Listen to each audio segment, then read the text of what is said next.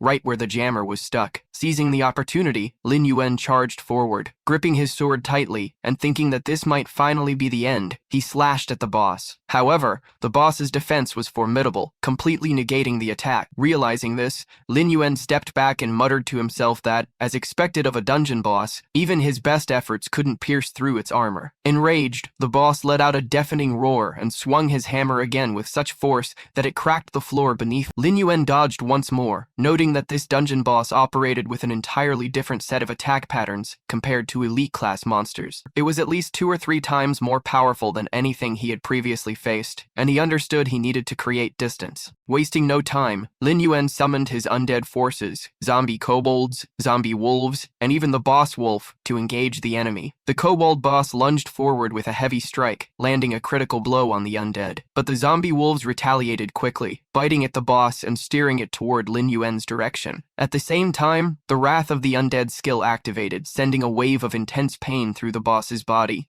Capitalizing on the moment, Lin Yuan activated Spirit Flame, directing its energy toward the boss. He recalled that, if his memory was accurate, the kobold boss had notably low resistance to magic attacks. The boss let out another furious roar and charged straight at Lin Yuan. In response, Lin Yuan triggered his invisibility, vanishing from sight and instantly reappearing behind the massive creature. Calmly, he remarked that since the boss was so eager to die, he wouldn't hold back and would strike at its weak points. Without hesitation, he stabbed the boss in the neck, inflicting significant pain. Furious, the boss swung its hammer wildly, but Lin Yuan leapt into the air, evading the attack. At that moment, he summoned the wolf boss to crash down onto the kobold boss. The zombie wolves followed close behind, joining the assault as Lin Yuan closely observed the ongoing battle. He quickly noticed that the boss's armor had finally been torn apart, exposing its vulnerable body underneath. Now was the perfect time to finish the fight. Without delay, Lin Yuan launched a fireball directly at the boss. A large group of kobolds appeared once again, and Lin Yuan, along with his undead army, immediately engaged them in battle. One by one, the kobolds began to fall, their numbers decreasing rapidly, until eventually they started to retreat. Sensing their desperation, Lin Yuan leapt in their direction, suspecting they were trying to flee once more. Drawing his sword, he declared, "This ends now," and charged forward, cutting them down amidst the chaos. In the heat of the clash, he struck down the kobold boss, earning 50 experience points and reaching level 7. A wave of satisfaction surged through him. This milestone was significant. He reminded himself that once he reached level 10, he would make his way toward the Western Desert Kingdom. Additionally, the effects of both his Spirit Flame and Invisibility skills had reached level 2, doubling their power. While surveying the battlefield, Lin Yuan discovered a bronze treasure chest. Opening it with curiosity, he found several items: a hound leather pouch, an undying torch,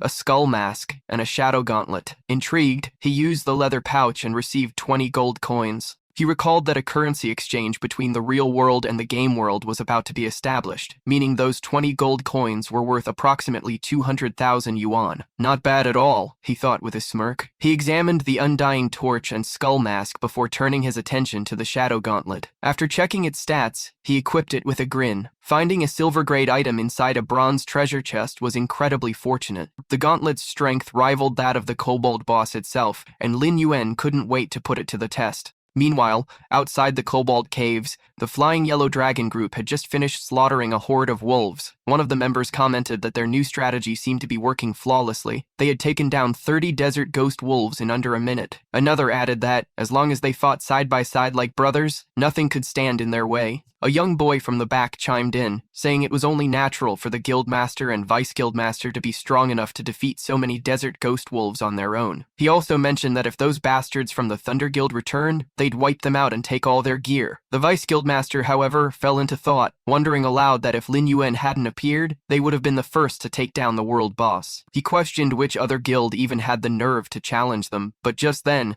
the group looked at their screen, and to their shock, they saw that the boss wolf had already been slain by Lin Yuan. The vice-guildmaster muttered under his breath, frustrated and in disbelief. He didn't understand what kind of absurd luck Lin Yuan had, but he vowed that when they crossed paths, he would make sure to defeat him. However, the guildmaster urged him not to act recklessly. Lin Yuan was undeniably powerful, and instead of turning him into an enemy, they should aim to recruit him into their guild. The guildmaster had also heard rumors about a kobold dungeon nearby, and he intended to confirm its location first. For now, he ordered everyone to stay put and recover their strength. The vice-guildmaster grumbled quietly, irritated that the guildmaster had scolded him 3 times now, all because of Lin Yuan. It was getting under his skin. Muttering Lin Yuan's name bitterly, he swore that he'd make him pay. "Just wait," he growled. "I'll rip out his teeth and show the guildmaster who's truly the strongest." Just then, a nervous boy interrupted, his voice slightly panicked, urging the vice-guildmaster to look over there. The vice-guildmaster turned and his eyes widened in surprise as he saw a beautiful mage girl standing in the distance. Lin Yuan had successfully added the kobold boss to his undead army, boosting the number of zombies residing in the Gate of Hell by 270. She warned the group, telling them not to come any closer. If any of them dared, she wouldn't hold back. It was clear she was being cornered by members of a guild who had taken a disliking to her. One of the boys sneered, remarking how lucky they were, never expecting to run into such a beautiful woman. The Vice Guildmaster stepped forward, attempting to sound casual. He told her to relax, insisting they were just having some fun, and that she should enjoy it. Another boy added with a lewd grin that, if she served their Vice Guildmaster well, there would be plenty of rewards waiting for her. The young mage stepped forward again, her stance firm, repeating that she wouldn't hold back if anyone dared come closer. But the Vice Guildmaster only sneered in return.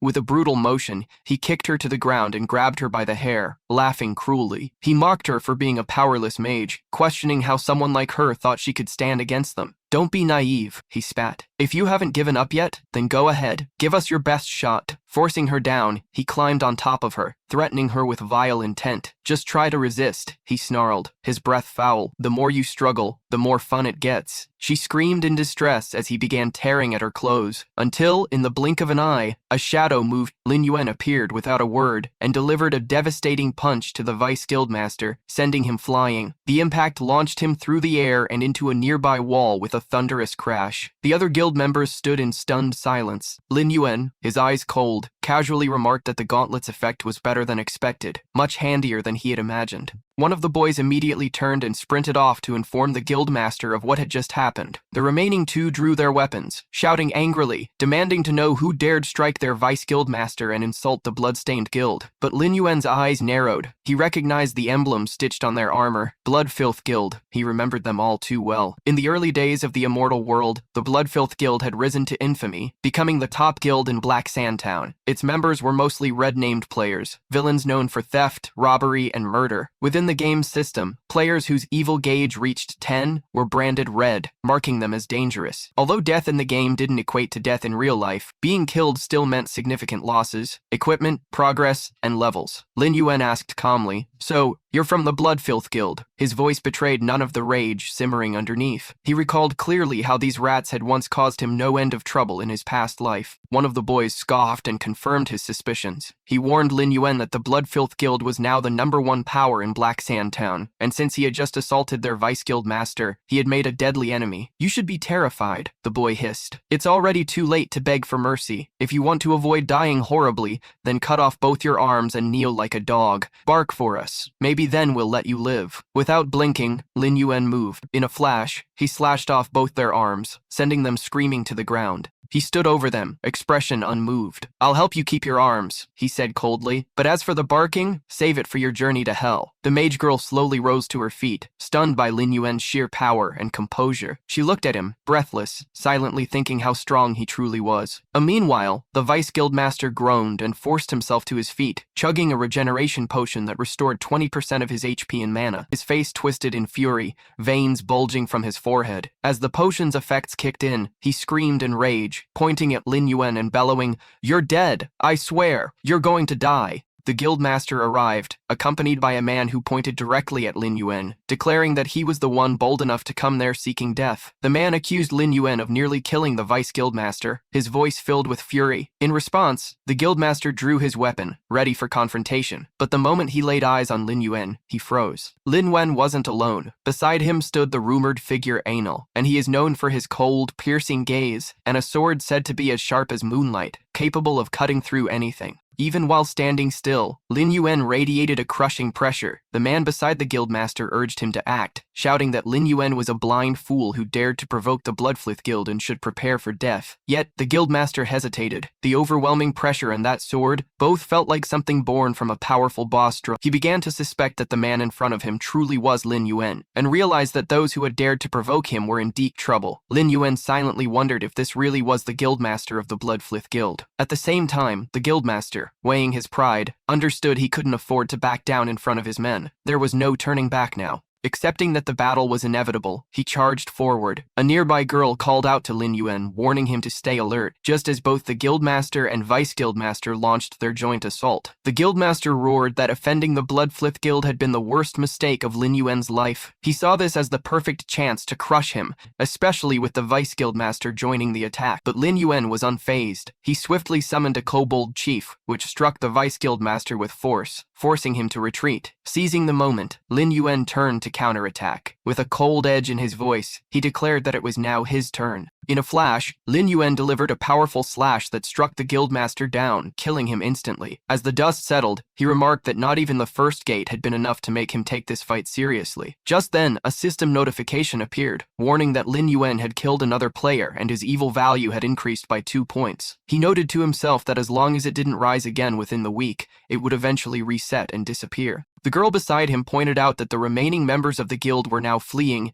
and asked whether he planned to pursue them. Lin Yuan glanced in their direction and replied calmly that they were nothing but minions, not worth his time or energy. He then began looting the fallen bodies, collecting valuable items including the explosive blade axe, the dragon teeth crossblade, and the thorn dagger. After inspecting their stats, he commented with some satisfaction that they weren't bad, good enough to use or sell for a decent price. The girl cautiously approached and thanked him for saving her, admitting that she still didn't even know his name. Lin Yuan turned away, beginning to walk off, and casually told her that one day she'd see his name at the top of the global top 10 combat power leaderboard. The girl blinked, unimpressed and slightly confused, wondering aloud who even cared about such a thing. Yet, almost involuntarily, she found herself following him. In the vast, windswept desert, Lin Yuan was locked in a fierce battle against a horde of howling thunder scorpions. He had already slain 60 of them, and with each kill, his level steadily increased. He had now reached level 8. Although collecting the paralyzing grass proved somewhat troublesome, he deemed it worthwhile due to the additional rewards he received. He recalled that 2 days earlier, a man had contacted him, someone who spoke as though they had known each other for a long time, greeting him as if they'd finally met. At that moment, a screen had appeared in front of Lin Yuan, presenting him with a special commission, a request from the alchemist Moore, offering a dedicated mission to journey into the howling desert, gather 100 paralyzing grasses, and deliver them to the designated contact. Lin Yuan had accepted the mission without hesitation, keeping in mind that a special dungeon was soon going to open in the main city area. He knew from experience that the monsters within that dungeon would all possess thunder elemental attributes. In order to survive and clear it, players would require high thunder resistance. Because of this, items that granted such resistance were in extremely high demand, with their market prices soaring into the thousands of gold coins. Lin Yuan remembered that, in his past life, many players had amassed great fortunes during that very event. He firmly believed that completing the paralyzing grass collection quest would reward him with the formula to craft a thunder resistance potion, an asset that could become incredibly valuable in the days to come. It was the first day the quest NPC had appeared in the designated travel town, and once the mission was completed, the character would disappear permanently. That meant the opportunity to obtain the potion formula was a one-time event, and Lin Yuan was determined not to miss it. Snapping out of his thoughts, he focused on the battle at hand, continuing to fight his way through wave after wave of howling thunder scorpions. These level 6 monsters were fiercely guarding the paralyzing grass, but with his current strength, they no longer posed any real threat. Since he had already accepted the mission, Lin Yuan resolved to maximize his harvest skill proficiency while collecting the required grass along the way. Using the harvest skill with precision and efficiency, he began gathering every plant in sight, gradually making his way deeper into the treacherous desert. Suddenly, the ground beneath him trembled violently, and without warning, a scorpion lunged at him, unleashing a skill called Silver Slash. Lin Yuan swiftly leapt to the side, narrowly dodging the attack, only to find himself facing a far more dangerous opponent, a mutated creature known as the Crystal Thunder Scorpion. The signs were unmistakable, and Lin Yuan immediately understood that this was no ordinary threat. A mutated grown monster, appearing in such a place, was a rare and alarming event. He quickly checked its stats, analyzing the creature's capabilities. It was clearly formidable, and he determined it would serve as the perfect target to refine and test the power of his Silver Moon Sword. Without hesitation, Lin Yuan launched his assault. However, he quickly realized that the monster's crystalline armor had no apparent weak points. Its body was completely sealed, offering no clear openings to exploit. The Crystal Thunder Scorpion retaliated with deadly precision, activating a skill called Paralysis Thunder, followed immediately by a second strike, Poison Spiky Pierce. Lin Yuan evaded the attack with a quick jump, causing the piercing strike to accidentally hit the scorpion boss itself. Sensing an opportunity, Lin Yuan dashed forward and unleashed a swift slash, though he noted that the monster's strength was even greater than he had anticipated. Understanding that a head-on fight would be dangerous, he decided that he had to change his approach and divert the creature's attention. As the mutated beast charged at him once again, Lin Yuan summoned his kobolds, ordering them to attack and distract the scorpion boss. The kobolds charged forward and struck, but their attacks only dealt minimal damage, which was far from enough to weaken the monster. The kobolds attacked the scorpion boss but dealt only minor damage, which led Lin Yuan to realize that their strikes hadn't landed a critical hit. In response, the scorpion boss unleashed a devastating skill, Earth-Shattering Claw. At that very moment, Lin Yuan launched his fire blast, shouting for the creature to taste the power of his upgraded soul fire. The fiery strike landed cleanly, igniting the battlefield. Meanwhile, the kobolds managed to ensnare the scorpion boss with rope, momentarily restraining it as it let out a piercing, agonized scream. Seizing the opening, the kobold chief delivered a critical blow, slamming the monster to the ground. Since the boss's crystalline armor had no visible gaps, Lin Yuan decided brute force was the answer. Equipping the hand armor he had acquired earlier, he charged forward without hesitation, determined to reduce the creature to ashes with a heavy, explosive strike. He pummeled the scorpion boss relentlessly, each hit echoing like thunder until the beast let out a deafening screech as it was driven deep into the sand. Finally, with one last crushing blow, the boss collapsed and was defeated. A system notification appeared, confirming Lin Yuan had earned 560 XP. Without missing a beat, he turned his attention to the mutated corpse and began examining the stats of what had now become the Thunder Pistol. At the same time, the scorpion zombie, newly risen, seemed to be analyzing its own skill set. Wasting no time, Lin Yuan summoned the creature, now one of his pets, and prepared for yet another encounter. A swarm of scorpions began to emerge, surrounding him, but Lin Yuan simply smiled. This was the perfect moment to test out his new pet. With a glint in his eye, he declared that he would enjoy playing with them. The zombie scorpion boss unleashed a devastating skill, Crystal Thunderstorm. The area lit up with blinding energy as the storm annihilated the swarm in an instant. Meanwhile, Lin Yuan joined the fray, targeting weak points with surgical precision. His slashes tore through vital spots, showing no hesitation and no mercy. The enemy stood no chance. After the battle ended, a notification confirmed what he already sensed. He had leveled up again, reaching level 10. Checking his stats, Lin Yuan couldn't help but remark how satisfying it felt to gain 2 levels in one go.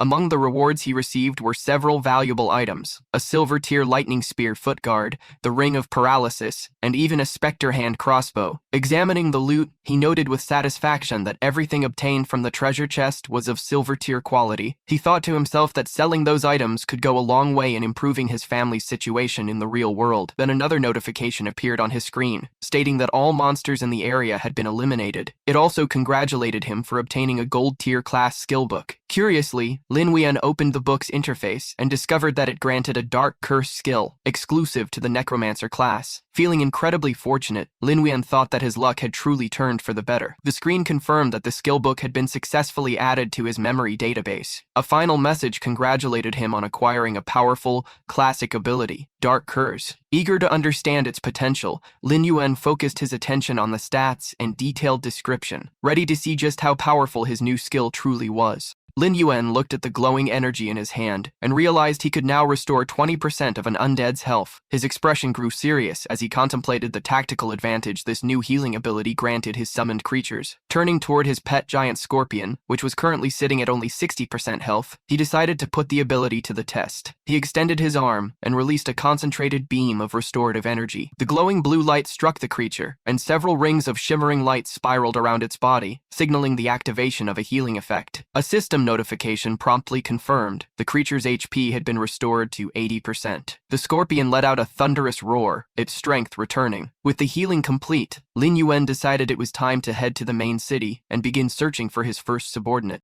Suddenly, without warning, a strange shadowy entity appeared behind him, embracing him in a chilling grip. Caught completely off guard, Lin Yuan froze, an odd sensation washing over him. A fleeting thought passed through his mind as he tried to process what had just happened. The scene abruptly shifted, transitioning from the digital realm to a different reality altogether. He found himself standing inside his home. His mother sat at the table behind him, calling out that his father had hurt his back and needed help. Snapping to action, Lin Yuan hurried to his father's side, gently guiding the man to the couch and telling him to rest. His mother scolded her husband for acting recklessly, questioning why he had tried to fix the air conditioner on his own. Lying down with a pained expression, his father explained that he was simply trying to save money wherever he could. He brushed off the injury as minor, saying he just needed some rest before picking up Xiaotan from school the next day. Lin Yuan stood silently at the door, watching him. His expression hardened as he looked at his father, resting in quiet discomfort. The next morning arrived, casting golden sunlight over the city's tall, bustling skyline. A loud noise from downstairs jolted his parents awake. Peering from their bedroom, his tired mother called out, asking why Lin Yuan was making such a racket so early. To their astonishment, they discovered two workers setting up a brand new television in the living room. One of the delivery men confirmed the purchase, stating that Mr. Lin Yuan had ordered the appliances and asked them to verify the delivery. His father stood frozen, speechless, wondering aloud if he was dreaming. The workers continued with the installation, quietly focused on their task. Meanwhile, Lin Yuan was at the gym, immersed in a rigorous workout session. He pushed his body to the limit, sweat glistening across his toned muscles. After finishing a set, he walked over to a treadmill and casually told an employee not to worry about the disturbance. The gym worker approached him and asked if he was interested in their VIP package, which required a full year's payment in advance. Without a second thought, Lin Yuan handed over his bank card and agreed, stating he would also like to sign up for family memberships. In his mind, he considered selling some of his unused gear to fund both home renovations and the gym passes. He wanted his parents and younger sister to start training early, to adapt to the upcoming immortality phase. The gym employee watched him with admiration. Despite his intense training, Lin Yuan didn't even seem winded. As she took the payment card and glanced at it, her eyes widened in shock. It was a premium VIP card, only issued to those with over 5 million in their account. On a quick call with his family,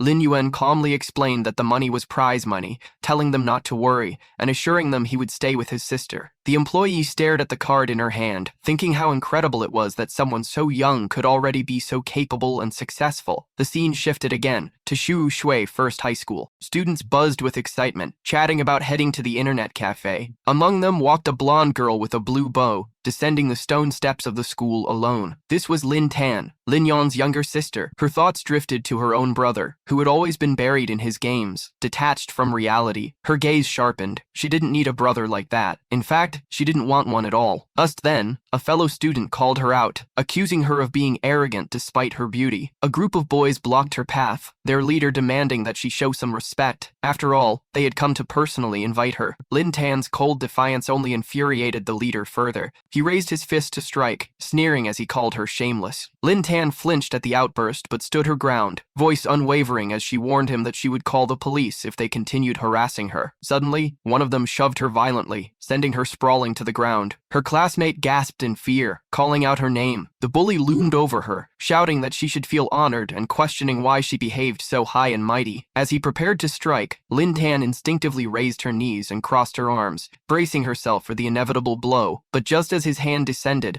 a powerful grip clamped down on his wrist, halting the attack mid-air. Lin Tan's eyes widened in disbelief as she looked up to see her brother, Lin Yen, standing over her. His fingers dug into the man's wrist with unwavering strength, his eyes glowing with fury. "Who gave you permission to lay a hand on my sister?" he asked, voice low and menacing. With a faint scratch still visible on her cheek, Lin Tan stared at him in utter shock, barely able to whisper his name. Lin Yuan's gaze shifted to the group of thugs. His face was shadowed, expression unreadable, but his fury radiated clearly. The bully struggled against his iron grip, shouting angrily, demanding to know who this stranger thought he was. The others circled him quickly, sneering and asking if he had a death wish. Their leader, seething with rage, swore to knock out his teeth and ordered his men to break his arms. Without hesitation, Lin Yuan sprang into action. In a blur of motion, he landed a thunderous punch to one thug's face, sending blood spraying through the air. Another attacker lunged in with a high kick, but Lin Yuan remained calm, his eyes following the movement with unshaken focus. He sidestepped effortlessly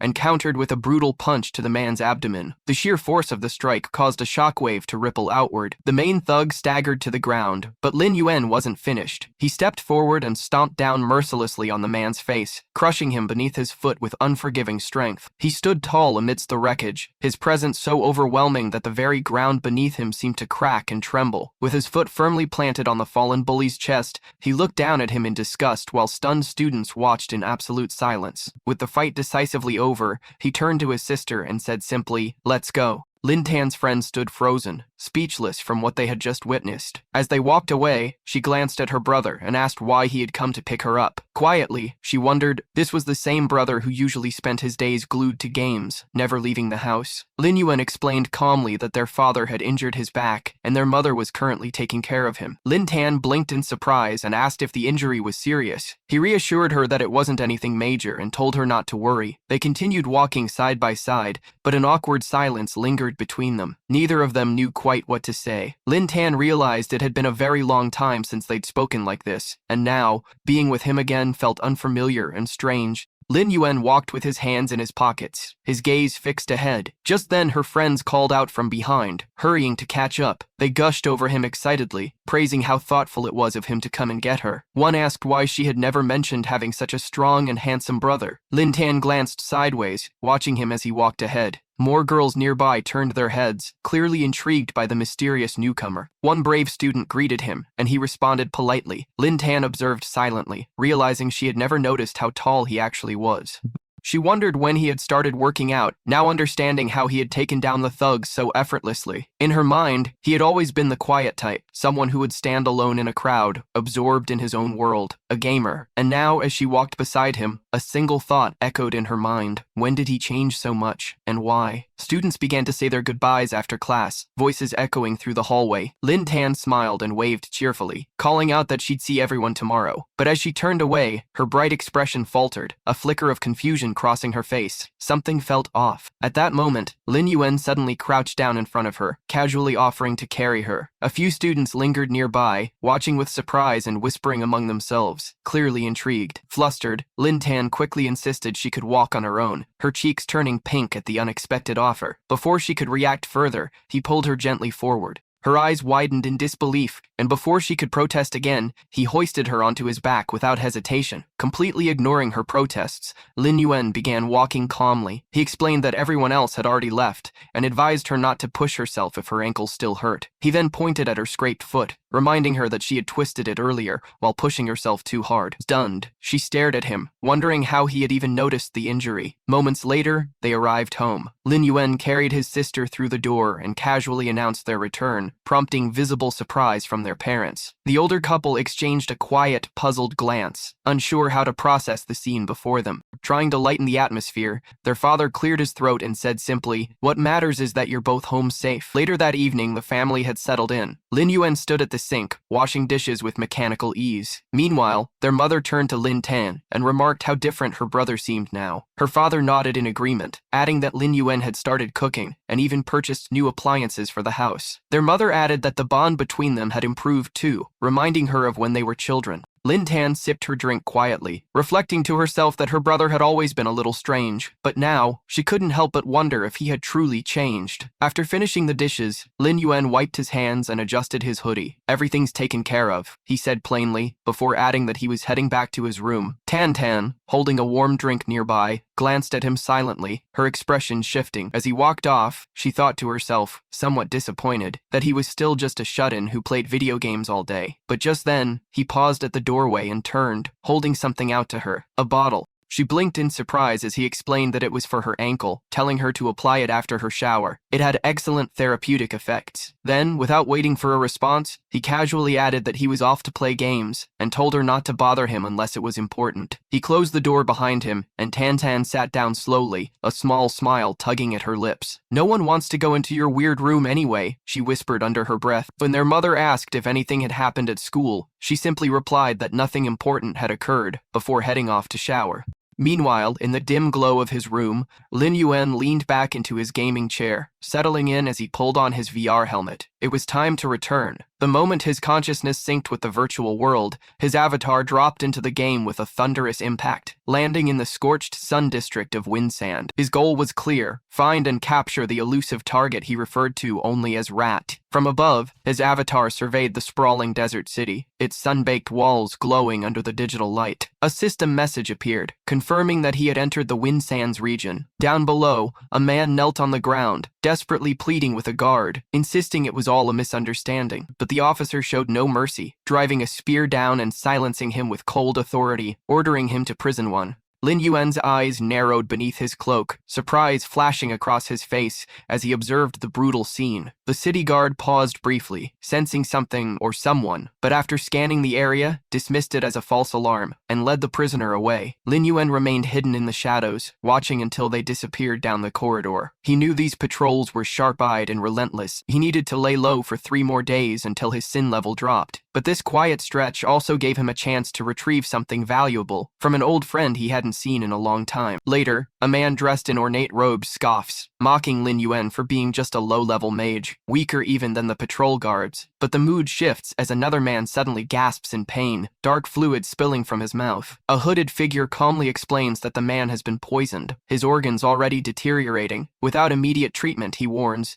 the man won't survive more than a month. The afflicted man cries out that the antidote requires the fat of a rotted gillfish, a creature found only in the deadly muddy clay desert. A system prompt appears, offering a gold-tier quest to retrieve the gillfish fat and save the dying man. With a confident smile, Lin Yuan accepts the mission. As he reaches the muddy clay desert, emerging from murky waters, a scaly beast with blood-red eyes watches from the shadows. Suddenly, a level 15 elite rotted gillfish bursts out, its gaping jaws lunging toward a startled adventurer. A female squad leader warns her team of the creature's razor-sharp teeth, urging them to hold formation. Chaos breaks out as 2 of her teammates are knocked away, one screaming that his back is broken. A powerful tail swipe sends the leader crashing into a pit, her team scattered and surrounded by more fish monsters. Just then, a system video announces the activation of Tail Wave Leap. A massive elite gillfish launches itself from the mud. The warriors brace for impact, weapons raised, but the monster opens its jaws to strike. A blonde warrior watches in horror, yet before the blow lands, Lin Yuan flashes forward, pulling the warrior aside. His eyes glow with power as he prepares to counter. In a surge of magic in his hand, the monster has no time to react. The spell lands with crushing force, and Lin Yuan touches down gracefully, unshaken.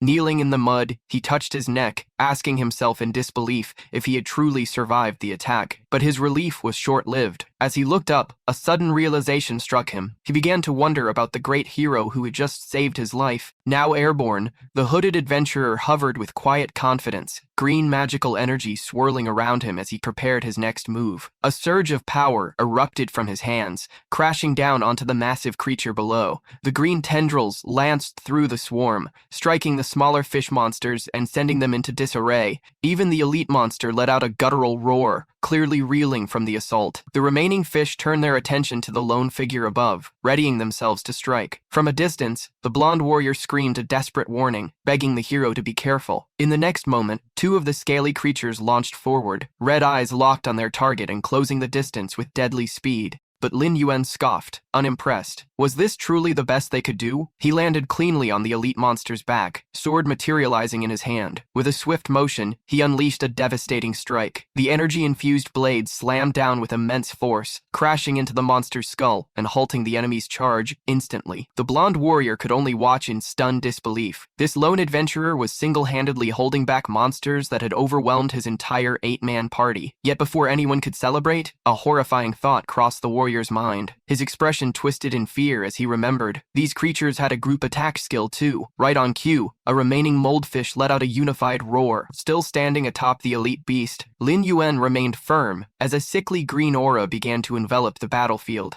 Suddenly, a violent vortex of dark green energy erupted from the ground, spiraling outward. A system message flashed. The monsters have initiated a group skill. Toxic fog causes hallucinations. Calmly, Lin Yuan raised his hand and summoned his beast. From beneath, a massive wolf burst forth at his command. Standing tall atop the elite monster, he ordered the creature to use Howl of the Hungry Wolf. The wolf's thunderous howl echoed across the battlefield, and another system notification confirmed a successful hit. The monsters were dazed. Seizing the moment, Lin Yuan prepared his next move. Covering his face as streams of digital code spiraled around him, a system window revealed the item he had just activated, a one-time use awakening mask, an item that protected against toxic fog. Now immune to the air once more, his sword gleamed in his grasp as he swung it wide in a powerful arc, descending toward the monsters below with relentless force. The the giant scorpion activated its skill, unleashing a devastating ability known as Crystal Thunder. A barrage of piercing purple energy projectiles erupted from its body,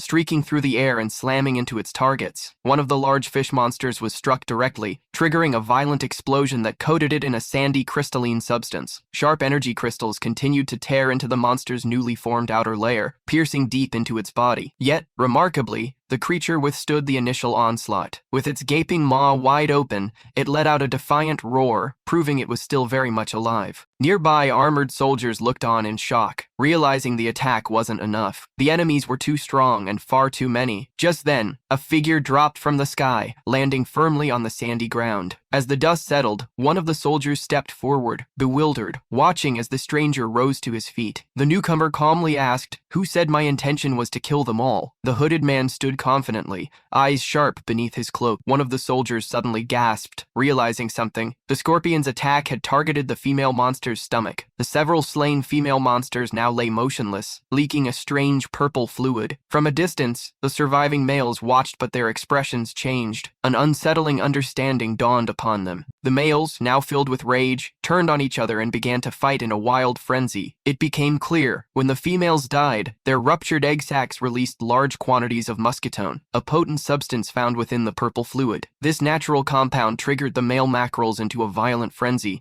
making them attack anything in sight. The battlefield descended into chaos, a self-inflicted storm of destruction. Lin Yuan, standing amid it all, simply explained that he had used the monster's biology against them, letting them destroy one another. But anyone could respond. The sand trembled violently. A massive tail thrashed in the dunes as a new threat burst forth. A colossal sandworm-like beast lunged from beneath the earth, its jaws open wide as it barreled toward Lin Yuan. Cries of warning echoed, but Lin Yuan moved calmly. In one smooth motion, he leapt onto the creature's head, standing atop it without fear. Soldiers identified it as a female mackerel, one unusually large for its kind. Lin Yuan noted that its arrival was perfect for the next phase of his plan. Without hesitation, he summoned his wolf pack. The summoned beast swarmed the elite monster, clawing and tearing at its tough hide. Despite being a level 15 elite, their relentless assault managed to immobilize it, though they had yet to deal any serious damage. Still, it was enough. Lin Yuan received a system notification confirming the kill of another nearby creature seen. That immunity, he swung his sword and slashed open the massive monster's belly, reaching inside to retrieve a large handful of eggs. Without delay, he stuffed the slimy clutch into the severed head of one of the fallen beasts. Onlookers were left stunned, unable to make sense of his actions.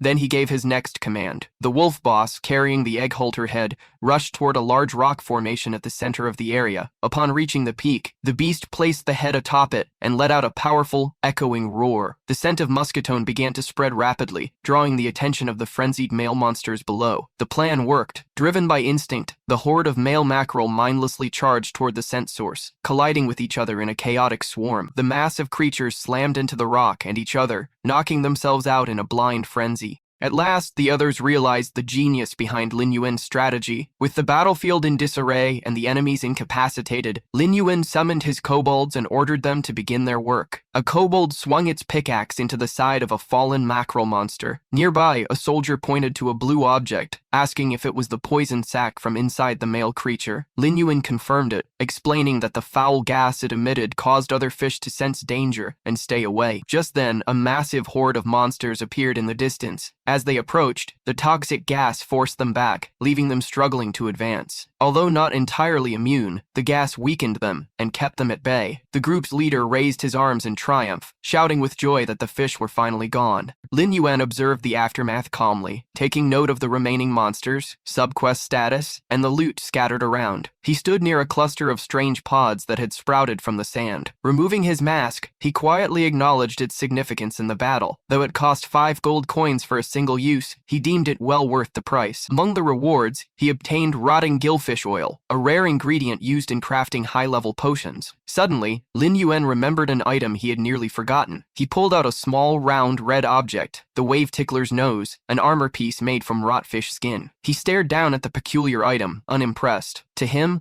the quest reward felt like a cruel joke, as the nose resembled a clown's accessory. But to his surprise, the blonde party leader was captivated by it. The man's eyes sparkled with excitement the moment he noticed it could move when worn. With a blank expression, Lin Yuan asked if he genuinely liked the nose cover. The blonde enthusiastically replied that it was unique and offered to buy it at any cost. A nearby soldier apologized, explaining that their leader was always like this. Lin Yuan simply tossed the red ball toward him and said, "Take it as a gift." Though the blonde insisted on paying, the hero declined and turned away. As he walked off, a pair of wings appeared behind him, an ethereal effect that moved the blonde to tears. To him, Lin Yuan looked like an angel. Meanwhile, the others stood silently, confused, wondering why would anyone want to pay for that. Later, the scene shifted to a quiet church. Two hooded figures stood guard at its doors. Inside, Lin Yuan applied the fish oil potion to a sick man lying on a bed. As the potion soaked into his skin, the man's chest began to glow. He gasped in disbelief that Lin Yuan had managed to retrieve such a rare ingredient. A system notification appeared, confirming that the quest was completed and the reward granted.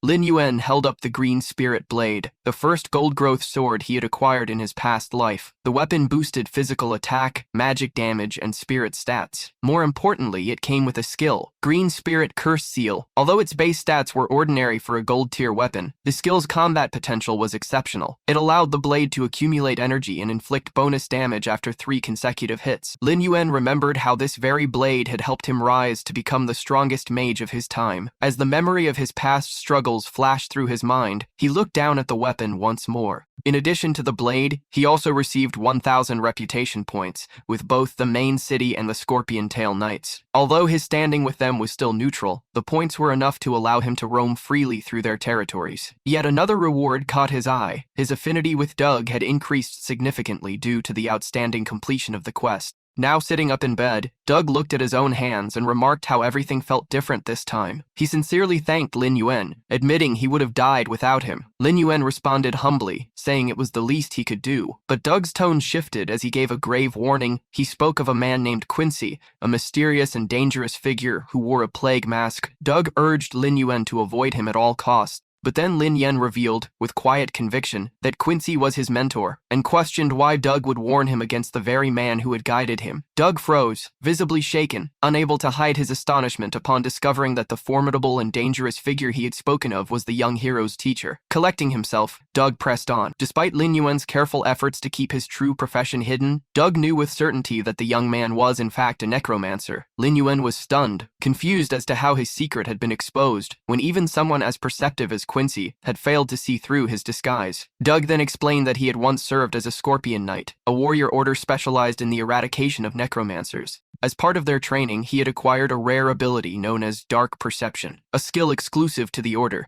designed specifically to detect the presence of necromantic energy. The ability activated automatically, and its pull intensified the closer he drew to his target. When Lin Yuan asked whether Doug had known all along, surprised by the existence of such a targeted countermeasure, Doug clarified that he hadn't noticed at first, having been weakened by poison. But now, with a clear mind, the unmistakable aura of the Lord of Darkness was impossible to miss. Preparing to shed light on what Lin Yuan truly represented, Doug began recounting an ancient tale, one that traced back to the world's earliest divine mythologies. Most knew of the 5 primary gods, the god of light, the moon shadow monarch, and others revered by the people, but few knew of the 6th, the most powerful of them all, the Lord of Darkness, also called the King of the Undead. Doug continued, explaining how this god, drunk on his own strength, descended into arrogance and tyranny. Amassing a fanatical following, he granted immense dark powers to his most devout believers, transforming them into necromancers who carried out his will. Under his ruthless command, these agents unleashed a plague that devastated nations and claimed millions of lives. The Lord of Darkness even turned his own subordinates into undead puppets, spreading chaos and catastrophe. In response, the world's nations united to resist his reign. His temples were torn down, his scriptures burned,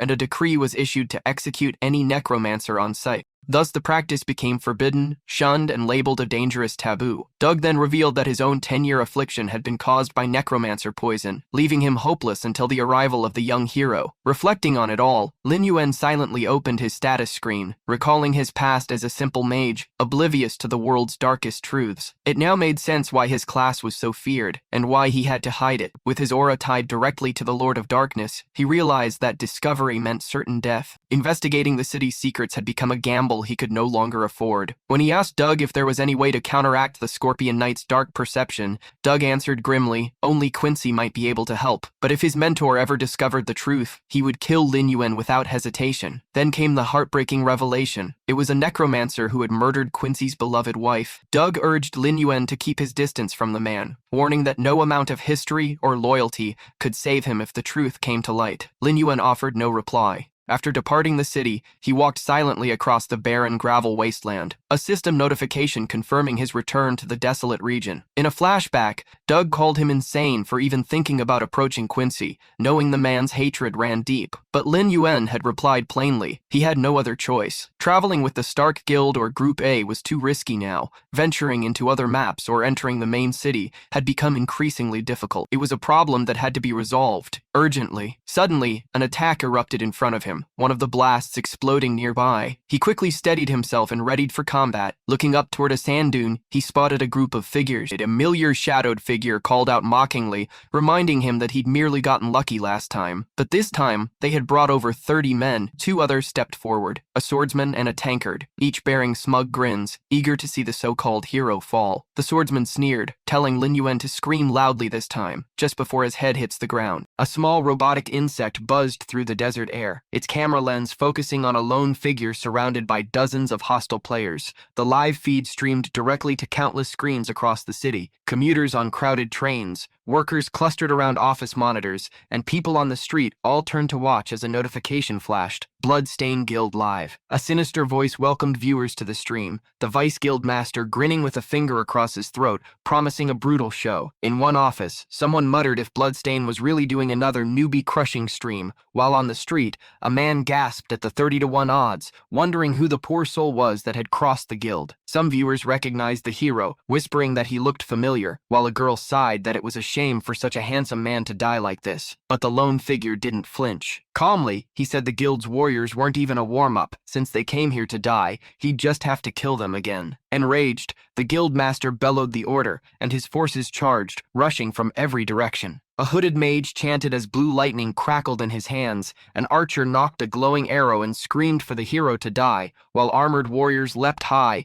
weapons raised to crush him from above. Just then, a system notification appeared before the hero, confirming the malicious attack and granting him 15 minutes of combat without penalty. He smirked, gripping his new sword, and thought that 15 minutes was more than enough to kill them 3 times over. With a sharp command, he unleashed his power, summoning a horde of monstrous undead. A kobold lunged first, its massive pickaxe smashing the mage's lightning spell to pieces. The hero scoffed from above, mocking them for calling such a tiny spark thunder, before ordering his thunder scorpion zombie forward. The monstrous creature scuttled into the enemy ranks, releasing a suffocating cloud of purple poison that rolled across the battlefield. Desperate to counter, the guild leader ordered his warriors into a shield wall, while the archers fired volleys of glowing arrows from the dunes. The arrows struck, but the damage was pitiful, barely scratching the undead army. Viewers mocked the guild's weak display, and the live stream's numbers began to dip. The Vice Guild Master sneered, claiming that even with summons, the hero would soon be torn apart. But the hero only gave a cold smile, his shadowed face radiating confidence. The Guild Master faltered, unnerved by that smile, and then everything changed. The live chat exploded with shocked messages as a brilliant golden light erupted beneath the guild's mages, blasting them skyward before a swirling vortex dragged them screaming into its depths. Their front line braced for the zombie assault, but death struck from behind instead. A masked bandit froze as a zombie wolf appeared out of nowhere,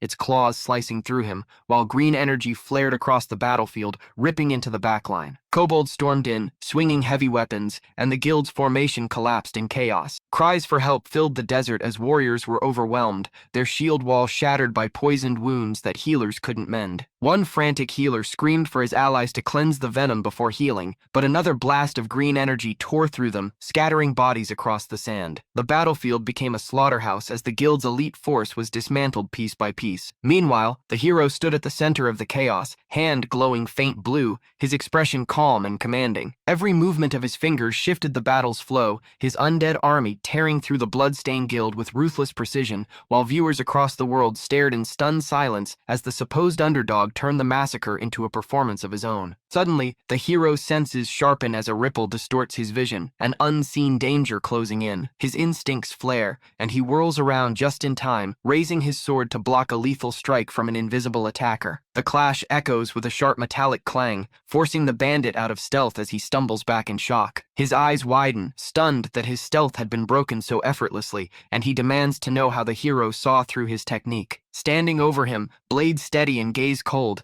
the hero replies with quiet conviction that only a fool would expect him not to anticipate a hidden strike in the desert sands. Without hesitation, he dispatches the bandit, then turns his gaze to the last remnants of the Bloodstained Guild. His glowing green sword hums with an ominous resonance, radiating immense spiritual energy. With a single powerful swing, he unleashes its true ability, sending forth a storm of ghastly green souls that streak across the battlefield like hunting spirits. Their ghostly forms screech through the air, closing in on the terrified survivors. Suddenly, the energy coalesces, and a colossal spectral skull materializes, casting its shadow over the desert. The air grows heavy with dread as the sword's ultimate skill, the Green Soul Curse, takes form. The cursed skull looms over the Vice Guild Master, its monstrous jaws yawning wide, ready to devour him whole. His bravado crumbles instantly, his face twisted with terror as he realizes what is about to descend upon him. The hero lowers his blade, his expression as calm as stone, and utters a single command, ordering the curse to execute its prey without mercy. With a thunderous stomp, he locks the curse into place, the earth shuddering beneath him. Then, silence falls. A glowing number appears in his vision, 3. The countdown ticks to 2. A bead of sweat slides down the Vice Guild Master's face as he stands paralyzed, his fear choking the very air around him. The number shifts to 1. And in that instant, the Green Soul Curse detonates. A cataclysmic explosion of spectral energy consumes the battlefield,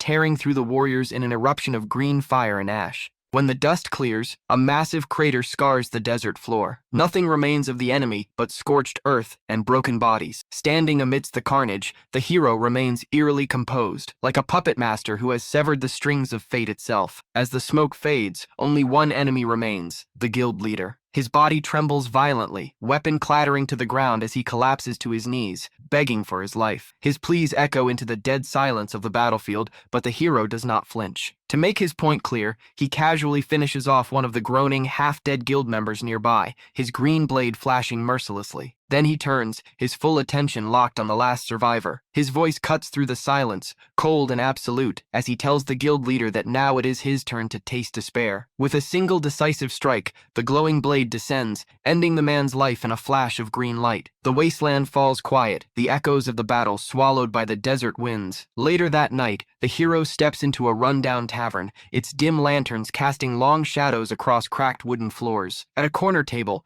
a hooded man with a thick beard sits alone, the weight of years etched into his face. This is Quincy, his mentor. The old warrior's jaw clenches as he looks up, his expression burning with fury. His eyes narrow as a faint crackle of blue energy flares in his hand, recognition dawning in his gaze. He can feel it, the dark, oppressive aura surrounding the young man before him. Quincy's voice trembles with rage as he names it for what it is. The hero he once knew now carries the unmistakable presence of a necromancer. His eyes glow like embers in a storm, filled with anger at the revelation of what his student has become. The mentor's voice thundered as he roared in disbelief, demanding how a necromancer could dare to show his face before him, and without hesitation he unleashed a devastating attack, sending a massive barrage of razor-sharp ice shards tearing through the air toward the young man. Yet in a blur of motion, the hero vanished from sight, slipping past the lethal storm with effortless speed as the shards shattered into the ground where he had stood only a heartbeat before, leaving Quincy stunned, his mind reeling at how impossibly fast the youth had moved. Before the older man could even process it, a hand appeared suddenly before his face, and in the blink of an eye the young hero was already behind him, closing the distance so quickly that Quincy's defenses meant nothing. Completely caught off guard, the mentor froze as the youth pressed his advantage, moving like lightning until he stood behind his mentor with his sword already drawn, the gleaming blade resting at Quincy's throat. Calm and unshaken, the young man asked if they could finally talk. Still on the ground and very much at his mercy, Quincy tilted his head up, his voice carrying the weight of old wounds as he asked what the boy truly wanted. With steady resolve, the hero explained that he needed a way to hide his aura. At that, Quincy sighed deeply, his shoulders heavy with memories, and admitted he would offer him a hint, if only as repayment for the humiliating defeat. A flashback surged to life, revealing a haunting memory of Quincy locked in a brutal battle long ago against a powerful necromancer. one of the Lord of Darkness's most loyal servants. After a merciless and bloody struggle, Quincy struck the necromancer down, but the victory came at a horrific cost, for his wife, who had tried to heal his wounds, was cursed in the process, her very soul corrupted by darkness and twisted into a monster stripped of all memory and barred from reincarnation. To end her torment, Quincy was forced to destroy her soul with his own hands, and the trauma left him unable to even hold a sword. Many believed he would live out his days drowning in sorrow, but instead he posted a mysterious mission that caught the world's eye, promising his entire fortune to anyone who could save his wife and offering a special treasure to any necromancer who dared to try. In truth, the offer was never salvation but a trap, bait meant to draw necromancers into his snare so they could pay the ultimate price for his loss. To this day, countless powerful adventurers who accepted the mission never returned alive, swallowed by the cursed quest. Back in the tavern, the young hero pressed his sword closer to his mentor's throat, demanding to know everything about this so-called mission, and Quincy's lips curled into a strange smile as he told the boy that since he had asked, he would now play the game, with his dear wife as the centerpiece. A sudden system notification flashed brightly before the hero's eyes, declaring a silver-grade mission. The objective was to liberate Quincy's wife and lay her tortured soul to rest. The young man's expression did not waver. His eyes stayed calm, his resolve sharp as steel, as he accepted the dangerous task without hesitation. With a grim smile, Quincy wished him luck, admitting that perhaps he might truly succeed where others had fallen, though he added one last chilling taunt, daring him to crawl back alive with his body still intact. Following the mission's lead, the hero soon found himself standing before a grim fortress perched on a jagged cliffside, a place known as the Black Gravel Town Memorial for the Dead. Entering the fortress, he walked alone down a long, echoing stone hallway shrouded in darkness, where the silence pressed in on all sides. To navigate the pitch-black interior, he drank a night vision potion, his crimson eyes glowing with an eerie light as his sight sharpened in the gloom. He summoned his undead companions, a thunder scorpion and a pack of kobolds, to accompany him through the treacherous halls. As he advanced, the young man recalled that the memorial stretched across 5 floors, each one a resting place for the town's dead NPCs. Suddenly, a zombie with glowing green eyes lunged out from the shadows with a savage roar, but before it could even reach its target, the thunder scorpion lashed forward, its massive venomous tail piercing through the undead's chest and dropping it instantly. The young hero knew the deeper he went, the more monstrous the enemies would become. The first floor, filled with weak zombies between levels 1 and 3, was nothing but an appetizer. The second floor brought armored skeletons between levels 4 and 6, more disciplined and harder to break. The third floor would unleash malevolent ghosts between levels 7 and 9, far trickier opponents. And on the fourth floor, he finally encountered a grotesque abomination, a massive tentacled ghoul crouched over the mangled bodies of its victims, its aura radiating dread. This horrifying creature, a level 10 monstrosity, was by far the most dangerous enemy yet. After cutting his way through and surviving the bloody trial, he finally reached the end of the fourth floor, where a swirling portal pulsed with ominous energy, guarded by his loyal minions, waiting to transport him to the final challenge that would decide everything. Determined not to waste time with weaker prey, the young hero decided to push straight to the fourth floor in one relentless stride,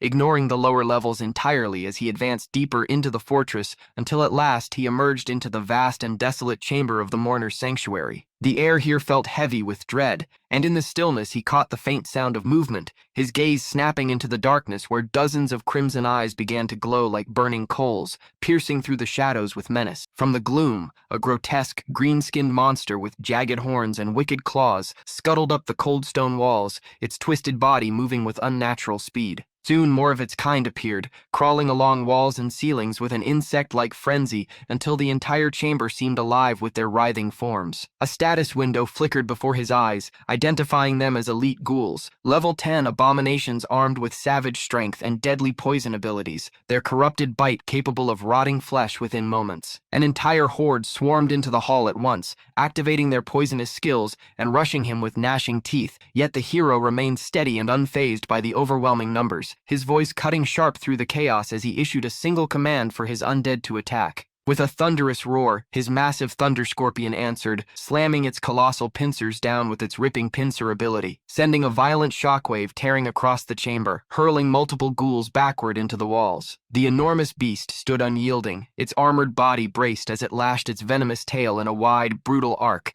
skewering several of the creatures and flinging their twitching bodies aside. Without hesitation, the hero surged forward, his shining blade flashing as he leapt into the fray, his voice cold as he demanded his enemies enemies die. His sword sliced through one ghoul cleanly, splitting its chest with a searing strike that sent the monster screaming in agony before collapsing into a fading glow. With fluid motion, he spun with tremendous force, his blade carving through another ghoul and hurling its broken body into a vortex of green energy. Landing with precision, he glanced down at a writhing ghoul struggling weakly on the cracked stone floor, and with a final decisive strike to its skull, he silenced it forever. Not a single enemy had escaped his wrath. Victorious amidst the carnage, a bright notification appeared, confirming he had leveled up to 12. Breathing steady, he reflected on the clash, pleased that the battle had ended far quicker than he anticipated, though his thoughts darkened when he considered the limits of his summoning powers. Reviving corpses was useful, but it would mean nothing against spiritual foes. Suddenly, his instincts screamed as his eyes darted upward, and in that instant, a colossal bolt of purple energy crashed down from above, exploding against the ground where he had stood and filling the air with a violent storm of crackling darkness. Shock flooded him as he raised his sword against the torrent,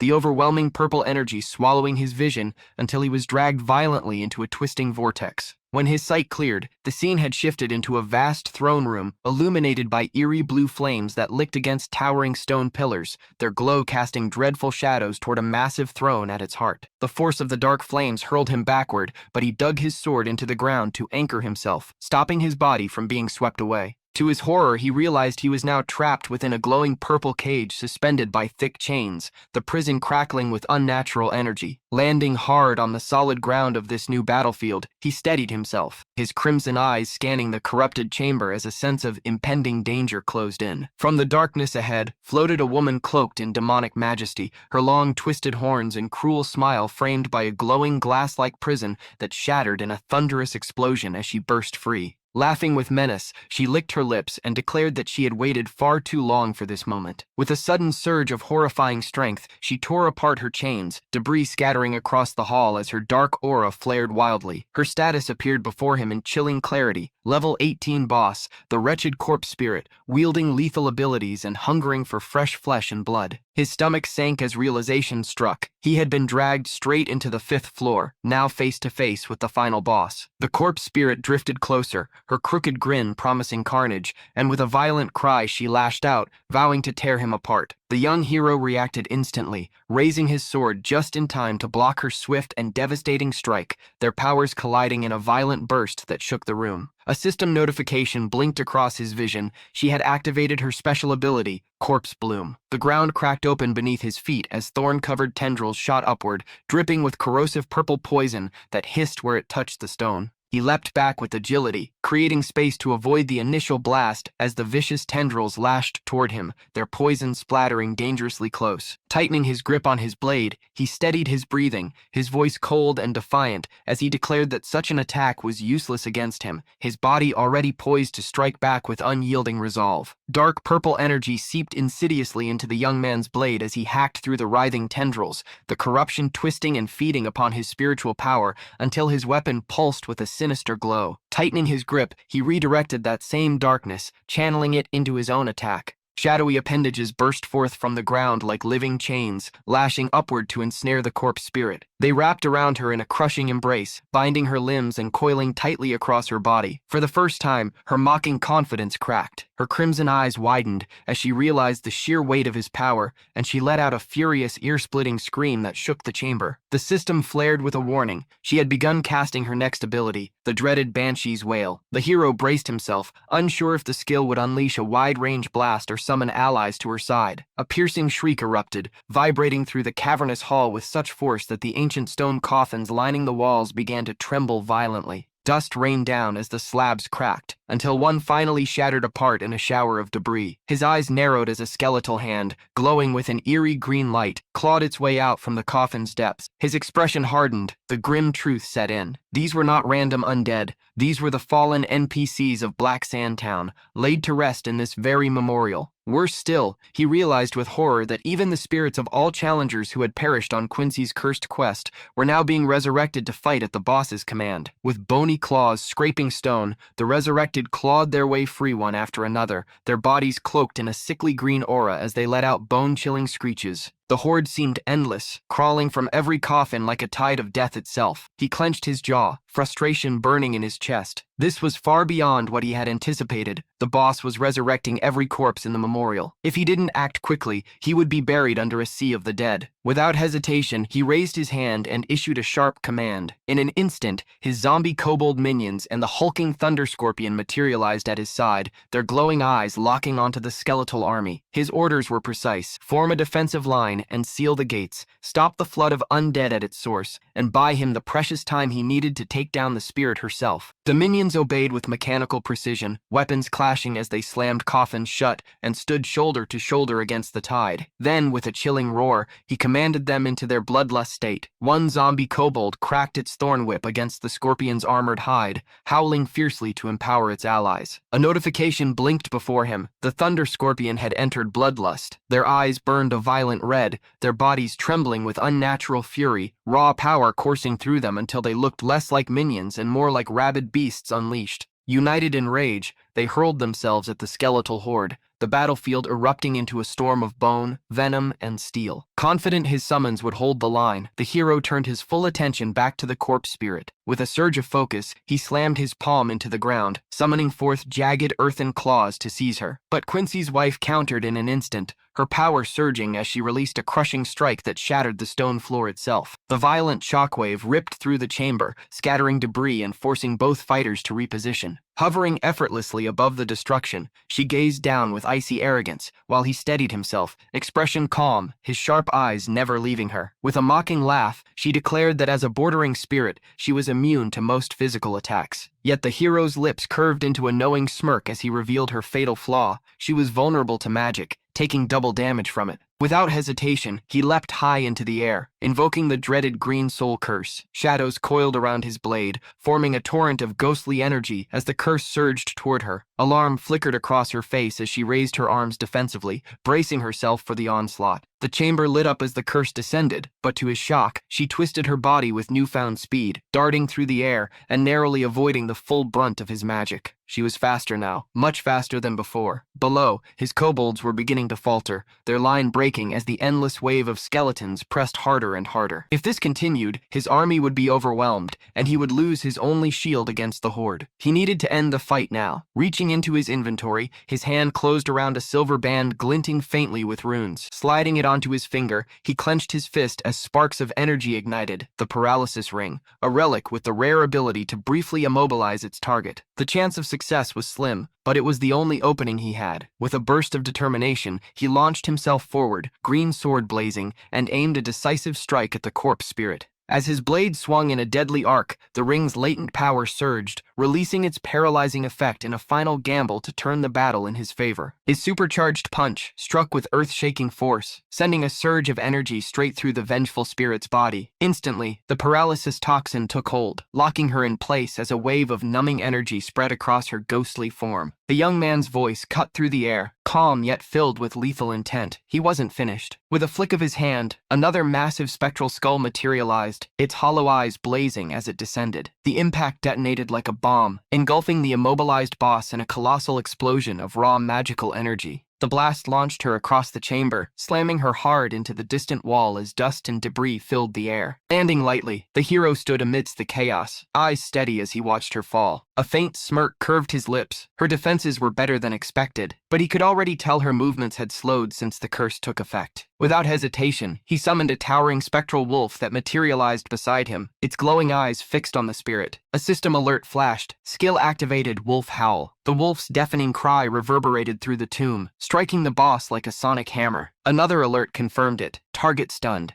Confidently, he whispered that 5 seconds was more than enough to end her. His blade ignited with spectral energy as he lunged forward, slashing with inhuman speed. Each strike carved into her shadowy form, sending flashes of damage numbers dancing in the air. The vengeful spirit grit her teeth, her spectral skin cracking under the relentless assault as dark energy bled out. But the moment the stun wore off, she roared in fury, her body trembling with overflowing power. A system warning flared before his eyes. Boss skill activated. Corpse explosion. All around him, the undead skeletons she had resurrected began to detonate one after another, releasing a chain reaction of violet explosions. The devastating blasts ripped through the tomb, consuming everything in their path, including his own summoned zombies. The entire chamber quaked as the violent explosions tore it apart, the shockwaves echoing through the ancient stone. He instantly grasped her strategy. She was sacrificing the undead army to bring the entire tomb down on them both. When the chaos subsided, smoke and dust filled the ruins. His forces had been decimated. Barely 1/3 of his zombie army remained standing. Across the shattered battlefield, the vengeful spirit glared at him, her power flickering, her body cracking apart under the strain. Cold determination filled his eyes. This was the end. Leaping into the air, he gathered the remaining energy in his body and unleashed one final attack, the Green Soul Curse. Dozens of spectral skulls formed behind him, spiraling together before crashing down in a blinding explosion of spiritual energy. The spirit screamed as the magic tore through her essence, unable to withstand the final onslaught. System notifications flooded his vision. Boss in near-death state. HP 300, 130. Her life force drained rapidly until, with one last burst of energy, she shattered into glowing fragments. Boss defeated. Experience gained. The chamber fell silent. He landed softly on the cracked stone, surrounded by the remnants of battle. For a long moment, he stood motionless, the adrenaline fading, wondering if his long, punishing quest was finally over.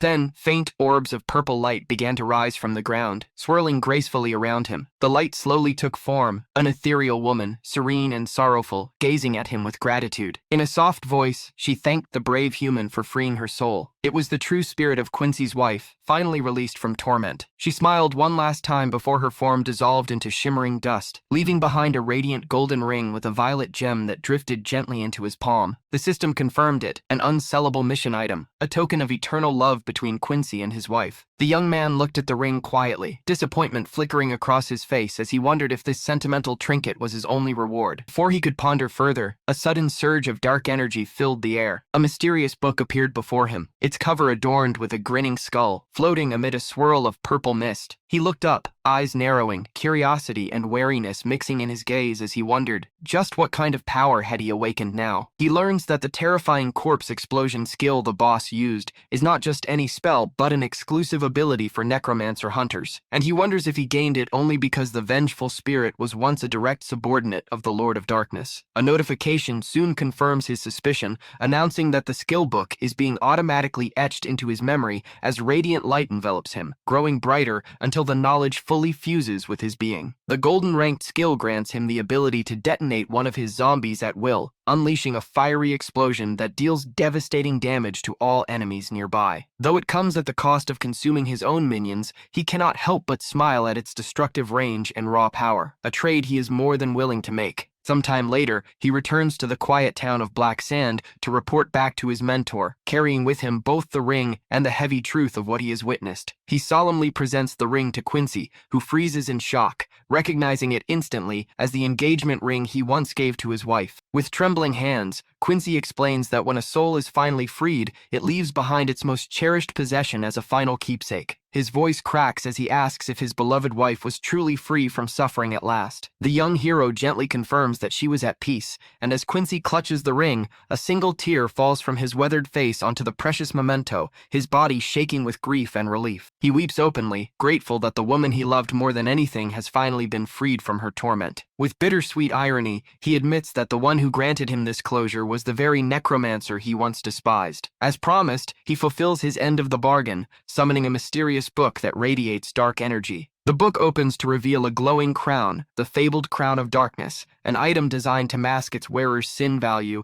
and suppress the ominous aura of the undead. Though it carries no additional effects, the hero knows instantly that this is exactly what he needs to move freely in the city without being exposed. A system prompt asks if he wishes to equip it, and with a simple command he agrees. The crown shines with a brilliant green glow, a magic circle forming beneath his feet as shadows swirl around him, the artifact manifesting upon his head. A dark aura floods outward before fading, and he feels himself one step closer to uncovering the truth. A notification welcomes him back into the city, and as the towering gates open, he steps into a metropolis buzzing with life, where guilds of all sizes shout from the crowded streets, each one desperate to recruit new members. He notes that while many guilds exist, only 10 are recognized as true powerhouses. their banners dominating the cityscape. Pushing through the recruiters and hawkers, he reflects that gaining entry into one of the major guilds will not be an easy feat for a newcomer like him. He presses on, determined to find the right opportunity, his lone figure threading through the sea of strangers with focused resolve. On a quieter street, his pace slows, his senses prickling with sudden awareness, when the blonde warrior he once met during the fish monster quest suddenly freezes nearby. Before the man can react, the cold edge of the hero's SAR blade rests firmly on his shoulder, stopping him in his tracks. Shock flashes across the warrior's eyes as he looks up to see the familiar face of the one he has been searching for, and his initial fear quickly shifts to joy as he realizes who stands before him. Shouting with excitement, he calls out the hero's in-game name, confirming beyond all doubt that it is really him. Overcome with relief, the blonde warrior suddenly drops to his knees, bowing dramatically at the hero's feet, while the young man looks down with a weary, almost exasperated expression at his overly theatrical companion. The warrior beams, ecstatic that the hero remembers him, but the hero eyes him suspiciously, demanding to know how he could possibly know his name. With pride, the blonde explains that he recognized him from the Bloodstain Guide's livestream, boasting that he spent $2 million just to sift through thousands of comments for a lead on his location. The hero is stunned, incredulous that anyone would go to such absurd lengths, but the warrior only smirks and brags further, revealing that he spent another $2 million to upgrade his guild's facial recognition system to confirm the match. Casually, he adds that his family's company, the Dahan Group, often spends millions on system tests alone, a statement that makes the hero pause in surprise. Realizing the Dahan Group is not only legitimate but a global giant, he wonders what other secrets this seemingly clueless yet powerful companion might be hiding. Lin Yuan's new companion, the overly enthusiastic blonde man, excitedly invites him to join an S-class hunt in the Bloodscale Cavern the following morning. But before the man can even finish his sentence, Lin Yuan slams his foot down with such force that the ground trembles, sending the loud warrior flying face first onto the asphalt. Cold and dismissive, Lin Yuan walks away, refusing to waste his time arguing with a fool, but the blonde man dusts himself off and nods in agreement, remarking that someone strong enough to lead a guild alone doesn't need anyone else. He tries once more to persuade him, mentioning that the Black Tree Guild will be at the hunt to recruit fresh talent, words that immediately catch Lin Yuan's attention, since Black Tree is counted among the top 10 most powerful factions in the city. For a moment, silence hangs in the air, and the blonde warrior sighs in defeat, believing his chance is gone. But then, without turning back, Lin Yuan quietly asks him the exact time of the hunt. The stunned man looks up in disbelief, his despair flipping instantly into overwhelming joy when Lin Yuan confirms his interest. Shouting with excitement, he blurts out that the hunt begins tomorrow at 8 a.m. Unable to hide his happiness, he trails alongside Lin Yuan, who tells him to address him properly as Lin Yuan, and adds that he needs to prepare before leaving. His new ally covers his mouth in shock, barely believing this sudden change of heart. Later, far from the bustling city, a black flag bearing a skull flutters ominously above a desolate camp, the headquarters of the Vulture Band of Thieves, a place reeking of danger. Suddenly, a thunderous explosion tears through the compound, collapsing structures and setting the night ablaze. Out of the dust and fire steps Lin Yuan, flanked by a disciplined horde of undead kobolds, his confident smile widening as he locks eyes on the true leader of the bandits. A status window reveals the undead vulture thieves to be level 12, each armed with the deadly sickle throw skill, yet Lin Yuan remains calm, clenching his fist as he orders his undead army to advance. Inside the hall, the original thieves screech like monstrous carrion birds, their crimson eyes glowing as they brandish curved scythes. With unwavering focus, Lin Yuan raises his hand and commands his legion to charge, and the battlefield erupts into chaos, his zombies clashing violently with the shrieking thieves, the air swirling with green energy. One of the airborne enemies activates Sickle Throw, launching a spinning blade toward Lin Yuan, but the young necromancer stands motionless until the weapon slams harmlessly into the stone at his feet, barely missing him. Shock ripples across the monster's face as Lin Yuan vanishes from its sight and reappears behind it, his good sword already slicing downward with lethal precision. A notification confirms the kill, and soon system messages flood his vision, tallying dozens of slain thieves as his undead carve through them with spectral fury. Standing amid the carnage, sword gleaming with spiritual energy, Lin Yuan knows the real battle is only beginning. The true leader has yet to appear. A new status window announces the arrival of the Vulture Lord, a powerful enemy armed with the dreaded Bad Step skill. From the shadows, the boss launches itself forward, roaring as it hacks into Lin Yuan's minions with feral rage, but the Necromancer calmly counters, activating Corpse Explosion. A massive green detonation erupts from the ground, shaking the camp and swallowing everything in blinding light as the battle with the true enemy finally begins. Caught within the devastating blast, the Vulture Thief Lord shrieked in agony, his body wreathed in a sinister red aura as cracks split the walls around him, the very ground trembling under the immense force of the magical explosion. From the smoke above, Lin Yuan descended like a shadowy comet, his body crackling with raw energy, eyes glowing with deadly focus as he drew back his fist for the finishing strike. A system notification flashed, shadow gloves activated, heat lenses supercharged, and his blazing fist smashed into the boss with earth-shattering force, a vow upon his lips to send this creature to its grave. The impact erupted into a massive pillar of light, a shockwave ripping through the grand hall, toppling debris in every direction. Landing firmly amidst the ruins, Lin Yuan declared the fight over, his words soon confirmed as notifications announced the boss's death and his own level up. Breathing steadily, he opened his status to review his growing arsenal, his golden tier Dark Curse and Corpse Explosion abilities radiating with frightening potential. Another prompt appeared, offering to use a skill upgrade scroll, and without hesitation he accepted, recalling how his previous scroll had enhanced both skills simultaneously. His victory was further sweetened as a notification reported 130 newly revived zombies added to his ranks, strengthening his undead army. Yet the true prize revealed itself when the fallen Vulture Thief Lord reappeared under his control, now transformed into a level 15 zombie. Curious, Lin Yuan inspected the details, wondering if reviving a higher-class monster might grant bonus skills. His theory was proven correct when a new status window confirmed the undead leader possessed Poison Hand, much like how the Great Wolf had once gained Undead's Rage upon resurrection. Before he could savor the discovery further, another alert rang out. The Bloodscale Cavern hunting event would begin in only 2 hours. Draping a dark cloak around himself, Lin Yuan left the ruins behind and made his way to the designated meeting point. Soon the towering, ominous entrance to the cavern loomed before him, and standing there, waiting impatiently, was his companion. But something immediately felt off. Lin Yuan paused, narrowing his eyes as he asked why the blonde warrior was standing stiffly like a golden statue clad in gleaming custom armor. With pride swelling in his chest, the man boasted that he had spent 50 gold coins on the set, determined not to drag the team down.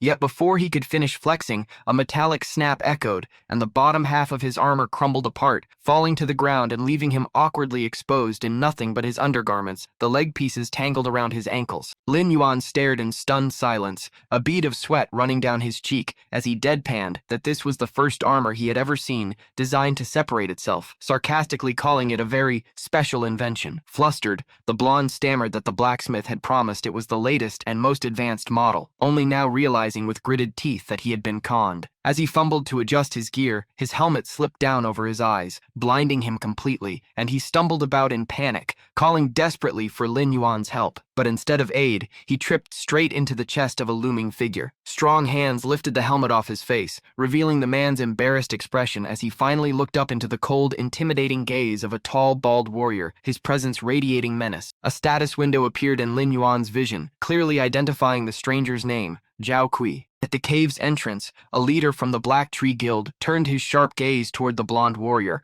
asking with a falsely friendly tone if he was all right, though the man's snake-like aura carried a suffocating sense of danger. Before Han Chung could react, the leader suddenly grabbed the back of his collar, yanking him back with startling strength. Lin Yuan stepped in with cold authority, ordering his companion to remove the ridiculous golden armor, while the guild leader smirked, his unsettling eyes locked onto Lin Yuan with visible annoyance, clearly irritated that this kid dared to return his stare with such defiance. Just as the tension grew heavier, a new group arrived at the cavern entrance, their leader calling out for someone named Han Chung. Holding up a file with both a name and a photo, he read it aloud before scanning the crowd, his eyes landing on the awkward blonde in shining armor. Pointing at him immediately, he identified Han Chung as the swordsman they were looking for, and laughter erupted around the group as they mocked him for showing up to an S-class hunt in what looked like a costume. Red-faced, Han Chung waved nervously, introducing himself before quickly pointing to Lin Yuan as his chosen partner for the event. A guild member unsheathed his sword, the blade glinting dangerously in the sunlight, as he warned that the only reason they were allowed to bring an extra person was because their leader had shown mercy. Lin Yuan stood silent, his expression unreadable as the arrogant man continued, until the guild leader stepped in, cutting him off and instructing him to treat the new recruits with respect. The man hastily sheathed his sword, pretending he was only joking, and the leader turned to warn the duo directly, telling them not to get cocky and to prove themselves worthy. Soon after, a man with an eye patch stepped forward, announcing roll call before their descent into the Bloodscale Cavern. The gathered group, all of them newcomers to the main city, shifted nervously yet with determination in their eyes. The guild leader raised his voice, declaring proudly that even the Grim Reaper himself would have to give way before the might of the Black Tree Guild. His bold words stirred the morale of the group, who cheered in unison as they followed him into the ominous cave. Now dressed in more practical armor, Han Chang tapped a guild member playfully with his red flag, his enthusiasm unshaken, calling out for Lin Yuan to hurry and rambling about rumors of shining slimes deep inside. Lin Yuan paid no attention to his antics, his smirk faint but noticeable as his gaze lingered on the dark cavern entrance, where a scent from within stirred a rare spark of excitement inside him. Their path soon opened into a crossroads where the strange silence weighed heavily, for not a single monster had yet appeared. One of the rookies turned toward the guild leader, asking which way to go. With calm calculation, the leader suggested splitting into groups, though immediate concern rose from the newcomers about the dangers of facing monsters alone. A hooded guild member silenced them, revealing that their leaders had already scouted the cavern, ensuring the routes were safe. Shock rippled through the group as they realized the guild had explored this place in advance. With smug authority, the leader explained that the middle path was laced with lizard pheromones, making it the most dangerous, while the other two paths were clear. He then declared that the Black Tree Guild would take the middle path, generously leaving the two safer routes for the others, before grinning as he turned to the rookies and asked their thoughts on the plan. Impressed by their senior's foresight, the players quickly agreed to follow their lead. But Lin Yuan, without hesitation, raised his hand and pointed toward the left path, stating firmly that he and his companion would take that route. The leader's smile did not falter as he agreed, then casually asked if anyone else would like to join them. The rookies glanced between themselves, whispering doubts about Lin Yuan,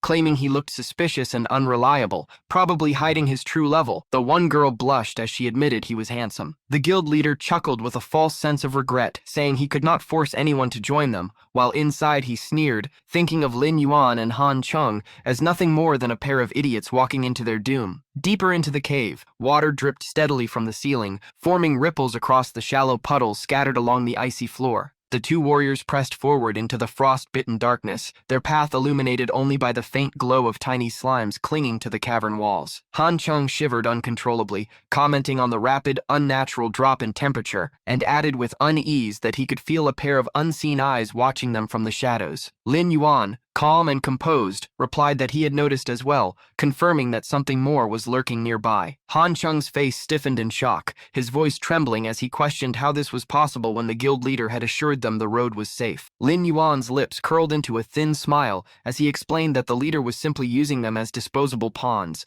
baiting the new recruits to scout out dangerous paths for him. Han Chung looked at him with wide, worried eyes, asking why he hadn't exposed the man's plan, but Lin Yuan offered no direct answer. He simply plucked one of the glowing slimes from the rocks, the creature writhing in surprise in his hand, and remarked that he wanted to see just how much prey he could draw out from this very spot. His curiosity was soon rewarded, for from the western passage came the sound of claws scraping against stone, followed by the emergence of a horde of elite iron-eating lizards, their crimson eyes burning with predatory hunger. An iron spike shot forward, slamming into the ground just inches before them. At the same time, down the middle path, a guild mage unleashed a roaring fire spell, scorching the lizards, while a swordsman charged headlong, cutting down one of the beasts to prove the fearsome strength of the Black Tree Guild. Reporting back, the swordsman told his leader that the escape groups were distracting the monsters, making their own path far easier. But their leader smirked darkly, revealing his intention to wait until the rookies were nearly slaughtered, letting the lizards tear them apart, before he would descend like a vulture and strike down both monsters and survivors alike with a hidden spiked weapon. Yet his arrogance was soon tested as 3 lizards suddenly dropped from the ceiling, surrounding him. He smirked at their audacity, taunting them to come all at once, and with a single powerful swing, his strikes landed like thunder, sending the beasts staggering back. He scoffed,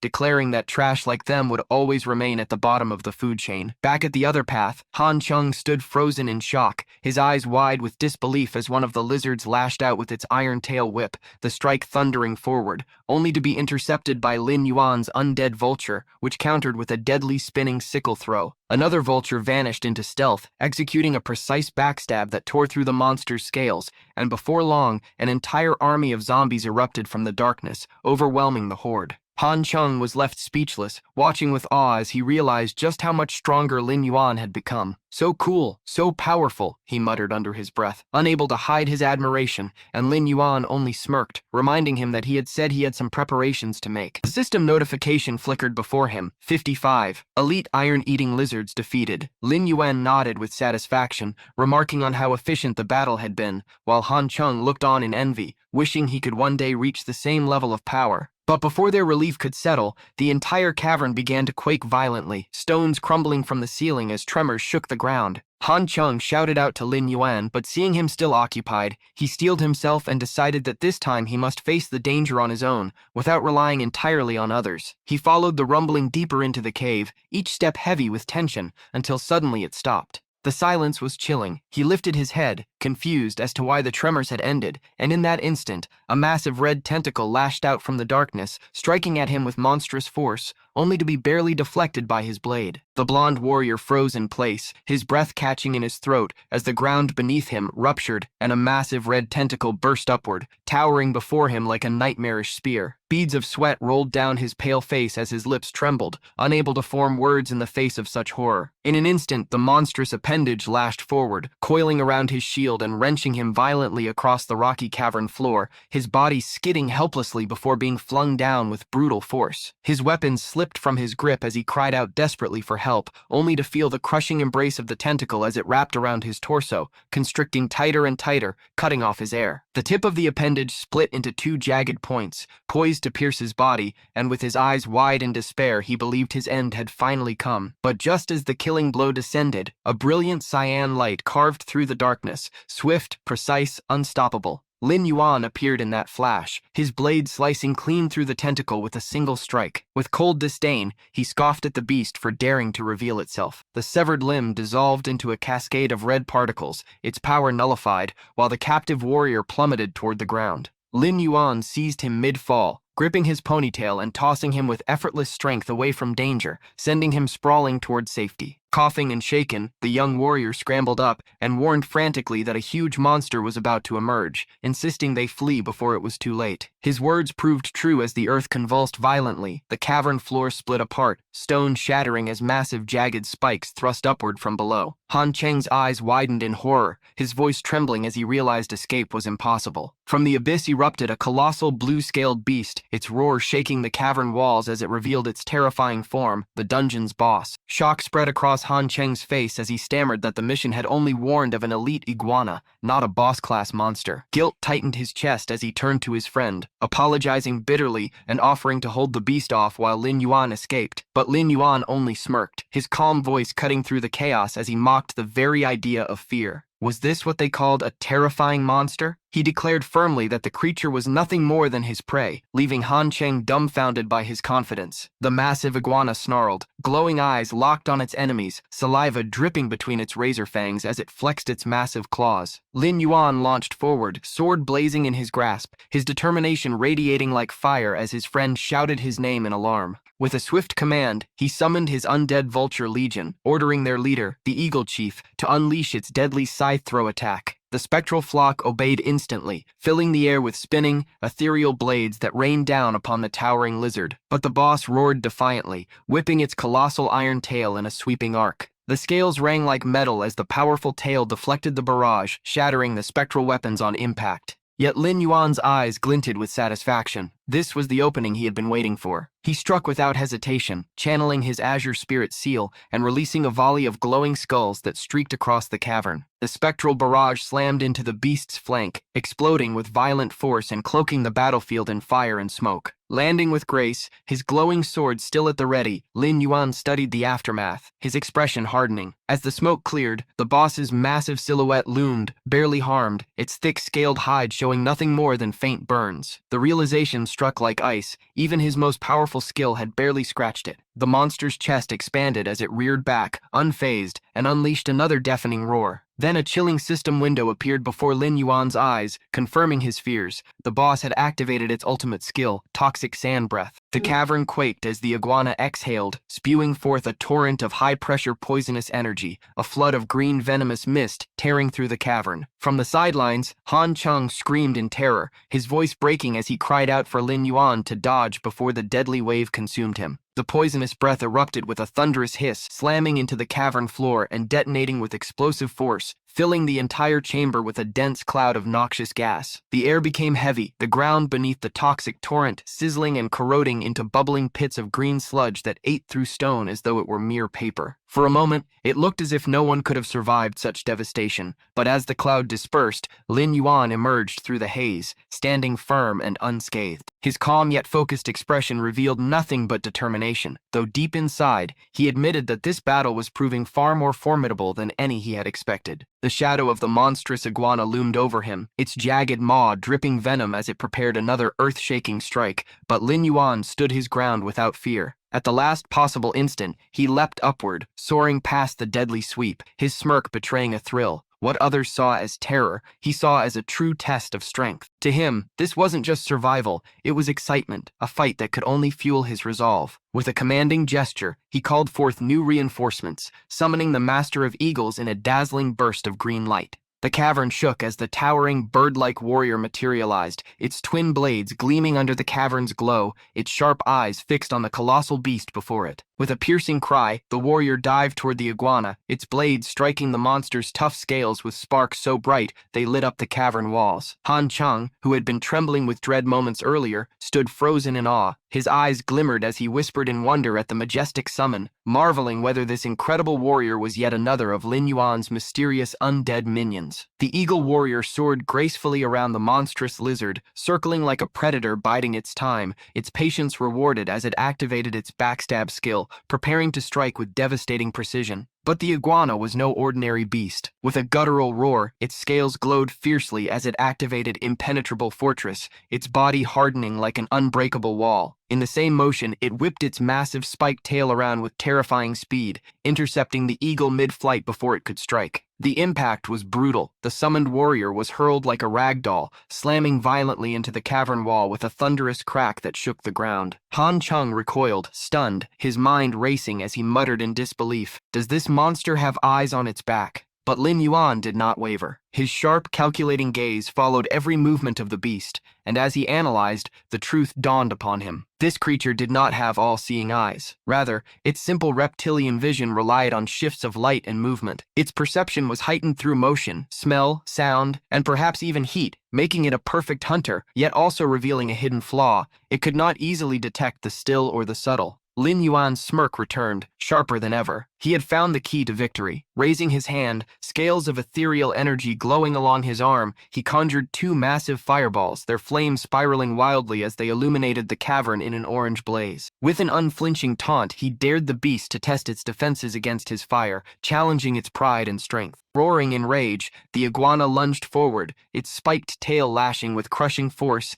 as it shattered both fireballs in bursts of embers. The cavern echoed with its ear-splitting cry, saliva spraying from its massive fangs, its glowing eyes locked entirely on Lin Yuan as it thrashed in fury. From afar, Han Chang's heart raced, his voice trembling as he shouted warnings to his companion, begging him to retreat, terrified that this reckless tactic would only lead to his death. He cried out that the fireballs were far too weak, that the beast was barely scratched, but Lin Yuan's smirk only widened, his calm gaze fixed unwaveringly on the enraged monster. Everything was unfolding exactly as he had planned. Then, as Han Chung's eyes darted in confusion, he noticed his companion's cloak billowing as Lin Yuan began moving deliberately toward the mound of fallen undead lizards, his silhouette cast long against the eerie glow of the cavern. Han Chung froze, bewildered and anxious, wondering desperately what scheme his friend was about to unveil. The atmosphere grew heavier with every step Lin Yuan took, his glowing sword drawn, the beast raging behind him, and the tension in the air became unbearable. As though something monumental was about to erupt from the trap he was preparing to spring, the young hero soared through the air just as the massive iguana charged blindly toward him, its monstrous bulk shaking the cavern with every step. With a cunning gleam in his eyes, Lin Yuan abruptly shifted his momentum, halting midair before spinning gracefully toward the pile of corpses below. The beast thundered straight into the trap without hesitation, crashing headfirst into the mound of undead bodies. Its claws tore through decayed flesh and shattered bones, but before it could comprehend its mistake, Lin Yuan's glowing blade flared to life, reflecting in the reptile's furious eyes. Smirking, he taunted the lumbering brute for being too dim-witted to stop itself, calling it a big dummy as if mocking its pride. Enraged, the colossal lizard bellowed with fury, but it was already too late. With a triumphant grin, Lin Yuan activated his corpse explosion art, unleashing a devastating chain reaction. A blinding emerald detonation ripped through the cavern, blasting the monster point blank. The earth shook violently, rocks shattered, and the air trembled as the beast's armored scales cracked under the force. The iguana screeched in agony, stumbling to the ground, its massive body smoking and writhing as the blast finally pierced its defenses. Seizing the opening, Lin Yuan darted in without hesitation, his movements sharp and precise. From the left flank, he landed gracefully and pivoted, sprinting around to the beast's right side, setting up a deadly pincer maneuver with his undead eagle chief. The iguana lashed out, its massive claw smashing into the ground with crushing force, but Lin Yuan had already slipped past the strike, reading its movements with uncanny precision. He grinned sharply as realization struck. The beast's primitive eyes could not focus on threats from two sides at once. Exploiting the weakness, his undead minion raised its massive glowing blade and brought it down in a ferocious strike, green energy surging as the weapon cleaved into the monster's skull. The iguana roared in pain, its head snapping back from the force of the blow, just as Lin Yuan charged his sword with crackling lightning. Electric arcs surged around his body, his killing intent radiating like a storm as he vowed aloud that this final attack would end the beast's life. His reflection glimmered in the creature's wide, fear-filled eyes as he lunged. With a thunderous cry, Lin Yuan drove his electrified strike straight into the iguana's gaping maw. Lightning tore through its throat, detonating inside its body with catastrophic force. The cavern shook as the colossal monster convulsed, screeching in pure torment before collapsing with a final deafening roar. A system notification flared into existence. Weak point struck. Boss defeated, as multiple level-up windows cascaded before him, congratulating Lin Yuan for reaching level 14. He exhaled calmly, casting a quick healing spell, and smiled faintly as another notification confirmed his undead minions had recovered 85% of their strength. A status window then appeared, detailing the upgrade of his level 3 Dark Curse skill, an ominous ability that could wound enemies or empower his undead allies. He mused quietly that using another scroll would raise it to level 4 instantly, but his focus soon returned to the battlefield. Glancing at the smoking remains of the colossal beast, Lin Yuan's expression hardened. The sacrifice of his fallen undead had not been in vain. A chilling glow rippled across the cavern as a new system window emerged, confirming that he had successfully revived the iguana as a terrifying iron-eating undead. Its massive frame shuddered as it rose under his control, eyes now glowing with eerie crimson light. With a determined smirk, Lin Yuan declared that this beast would serve as his shield from this day forward. His companion erupted into cheers, giddy over the piles of loot scattered around the chamber, but Lin Yuan raised his hand, silencing him. Calmly, he explained that they had no reason to celebrate yet. There were still rats lurking in the other tunnels, and unfinished business awaited them. Meanwhile, in another part of the cavern, a far darker scene unfolded. Bodies of rookie adventurers lay strewn across the ground, their faces frozen in despair. The arrogant guild leader of the Black Tree Guild sneered down at the corpses, dismissing them as worthless trash unworthy of even a second glance. His subordinates showered him with praise, proclaiming his wisdom and strength, boasting that he could even topple a lord-class monster with ease. The leader smirked at their words, crushing the skull of a fallen lizard under his boot as he gave the order to advance. This was the perfect time to seize their rewards, he said. The battle was over,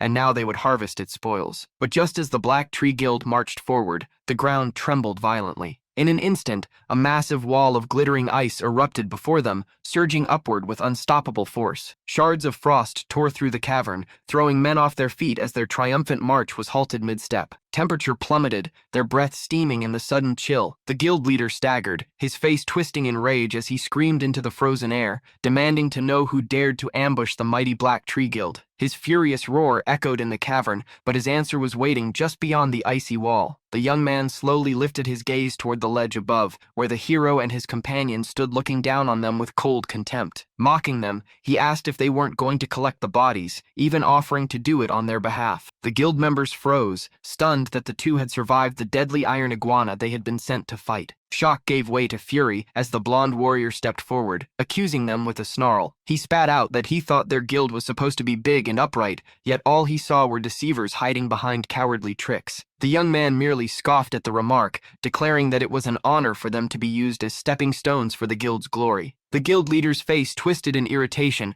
gritting his teeth at the sight of these survivors who should have been long dead. His annoyance sharpened further when the hero's companion called them shameless for their deceit inside the cave. The leader's eyes narrowed into a glare. He had already decided this brat was getting far too annoying and needed to be disposed of. At that moment, one of his men stepped forward, gripping a massive spiked mace. "Your luck ends here," he growled as he swung with bone-crushing force. The hero stepped between them, telling his friend to stand back. With a single strike of his blade, he intercepted the mace, the sheer impact shattering the icy ground beneath their feet. Without hesitation, he leapt into the air, his sword glowing with a fierce light, taunting the guild leader and asking if this was all he had. The captain tightened his grip on the chain, swinging again with brutal strength, but the hero moved effortlessly, gliding across the slippery terrain. His focused eyes locked in as he prepared a counterstrike. The guild leader smirked in disdain. "You think you can face a seasoned warrior with a toy?" he mocked. But the hero only smiled in return. Channeling his inner energy, he unleashed a devastating spiritual skill. Two glowing skulls tore through the air, crashing into his foe with a thunderous explosion of green light. The cavern shook as a shockwave rippled outward, but when the smoke cleared, the guild leader still stood tall, weapon raised, unshaken. His eyes darted about,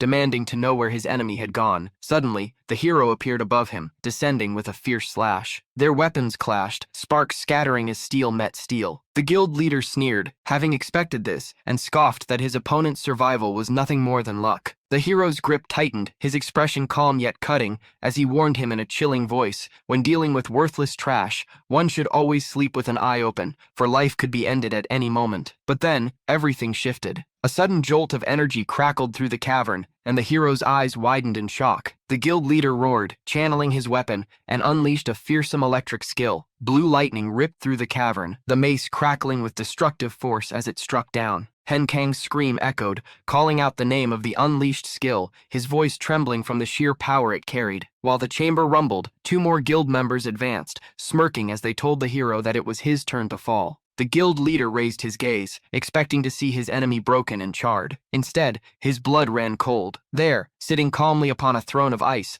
the hero rested with an expression of complete composure, utterly unfazed by the attack. Rage ignited in the captain's chest as he lunged forward, roaring for his opponent to lie down and die. But in that instant, his expression contorted in horror. Something was wrong. Terribly wrong. The young man had effortlessly caught the chain of his mace in one hand, halting its deadly momentum as though it were nothing. His calm voice cut through the silence, asking simply, "Are you the guild captain?" The words left the leader trembling, his face drenched in cold sweat as he struggled to comprehend the monstrous power before him. A sinister smirk curved across the hero's lips. The hero seized the guild captain's wrist with terrifying strength, yanking him closer until the man's face twisted in agony. His arm felt like it was being crushed in a vice, completely trapped. A dark look shadowed the young man's face, his lips curling into a sinister smile as raw power radiated from him. With one swift motion, he hurled the bald man across the cavern, the force so intense that the shockwave sent the other two guild members flying to the ground. Gritting his teeth, the leader admitted he had underestimated this mysterious boy, but he quickly barked at his companions to stop standing around and attack. The two shouted in agreement, charging forward with him in a coordinated assault, but the hero didn't even flinch. With icy calm, he sneered that trash is still trash. In an instant, a massive wall of ice erupted from the ground, striking the three mid-charge and throwing them into the air. Before they could recover, the boy summoned two monstrous winged creatures that burst into existence, their claws and fangs gleaming under the dim light. The guild members froze in horror, demanding to know what those things were, but it was too late. The beasts lunged forward, ready to slaughter. Panic gripped the guild leader as he broke into a cold sweat, completely unsure what to do. Then the hero raised his hand again, summoning several glowing spectral skulls that appeared behind the bald man and launched forward, blasting him with dark energy. The winged minions pinned the remaining two enemies to the ground, their screams echoing through the chamber. The captain lay crushed beneath the boy's boot, trembling and desperate, begging him to stop and threatening that his guild would never forgive this. But the protagonist's expression didn't change. He stared down at him with total indifference. Just then, his blonde friend rushed in, wrapping him in a hug of relief, saying he had been worried sick. Annoyed, the hero shoved him aside, telling him to stay quiet. With his sword raised, he declared that the enemy guild was cruel and would punish this man for failing. Realizing he was finished, the bulb leader begged for mercy, asking what it would take to be spared. The boy smiled coldly and demanded a list of the guild's high-level players, searching for a rare and powerful profession he remembered from his past life. Confused, the man asked why he needed that information, but his question was answered with a scream as the boy drove his sword through his hand. Trembling, the leader agreed to write whatever was asked. Once he handed over the list, the boy scanned it quickly but found nothing matching what he sought. The defeated man, still pinned down, nervously asked if they were free to go now. The young man smiled again and said yes, he would free them from this situation. Relieved, the leader began to thank him, but his relief turned to horror as the boy added that they had hurt innocent people and needed to pay for that. A flash of green light burst from his hand, draining the life out of all 3 guild members in seconds. Their bodies dissolved, leaving behind piles of loot. System notifications filled the air, showing item drops, a silver hammer sword and a bronze cloak. The hero picked up the new sword, inspecting it silently with a faintly puzzled look. His blonde companion appeared again, grinning as he carried a chest full of treasure, insisting that he wanted to buy the loot and not just take advantage of him. The boy replied flatly that it didn't matter. None of it was useful to him anyway. He transferred the items over without hesitation. Outside the cave, the hero reflected quietly as his partner warned him that the guild might seek revenge even in real life, suggesting he hire a bodyguard. But the boy brushed it off, saying he knew how to deal with insects. Later, back home, he removed his gaming helmet and called out to Yuan for dinner. Rising from his chair, he opened the door, only to freeze. Standing there was a man in a suit, wearing the same kind of gaming helmet, looking at him with a heavy expression. Shock flashed across the boy's face when he realized it was his father. The older man removed his helmet awkwardly, showing it to his son and asking if his was broken. The boy said it worked fine and asked why he even had one. Embarrassed, his father admitted that he hadn't bought it. His mother found it in the room of a girl named Tan. The hero's expression darkened as memories surfaced. In his past life, this was the exact time Tan awakened her class. A woman's voice called them to dinner before the food got cold, and at the table, she mentioned the father only wanted a way to connect with his son. The man laughed it off, and the boy thought quietly that if his parents played too, he could protect them this time. He told them the game wasn't hard and offered to buy 2 more helmets. His mother protested about wasting money, but he asked if his sister Tan was home. She said Tan must be out with friends, so he tried calling her, but the call failed, saying the user was unavailable. That was strange. His sister never ignored messages. His mother told him to eat first, but he stood, saying he'd go out to buy something before the stores closed. After he left, his parents sighed about how distant he and Tan had become. Outside, the boy's face hardened. As he descended the stairs, flashes of his past life played in his mind. His sister returning home once, shaken and covered in dirt. He'd rushed to her, offering food, asking what happened, but she brushed him off coldly, begging him not to tell their parents before slamming her door. Back then, he never understood, but now he remembered the truth. In that other life, she was caught up in a secretive organization founded by 9 people, the System Organization, whose influence stretched across both the game and reality. Among them was a prophet who could sense chosen ones and recruit them. Their power grew fast, their actions unpredictable, their control absolute. Even he had once joined them, taking on dangerous missions in silence. Snapping back to the present, he clenched his fists. If it was them again, this time would be different. He wouldn't let his sister walk that path again. Determined, he left home, his figure disappearing into the dark city streets. After some time, he spotted her, inside a coffee shop, sitting across from 2 men. His heart sank. He ducked behind a wall, then activated his invisibility skill. His body shimmered and vanished. At level 3, it would last 5 minutes. Enough time. He slipped inside, silent as a shadow, listening closely. One of the men spoke softly, telling Tan that he'd explained everything, and it was her choice to believe him or not. He invited her to join them in preparing for a great disaster that would happen in 3 years. As they stood to leave, the hero stayed hidden, watching closely. The second man scolded his partner for scaring the girl with his aura, but the serious one said it was necessary, that what they were dealing with was far more serious than she realized. Then, he suddenly stopped talking and turned his head, his piercing gaze locked directly onto where the invisible boy stood. Their eyes met. A chill shot down the hero's spine. The man raised his hand, a ring glinting on his finger, and murmured the word dispel. A surge of energy pulsed through the room, shattering the magic around him. The hero's eyes widened as a notification appeared before him. Invisibility skill nullified.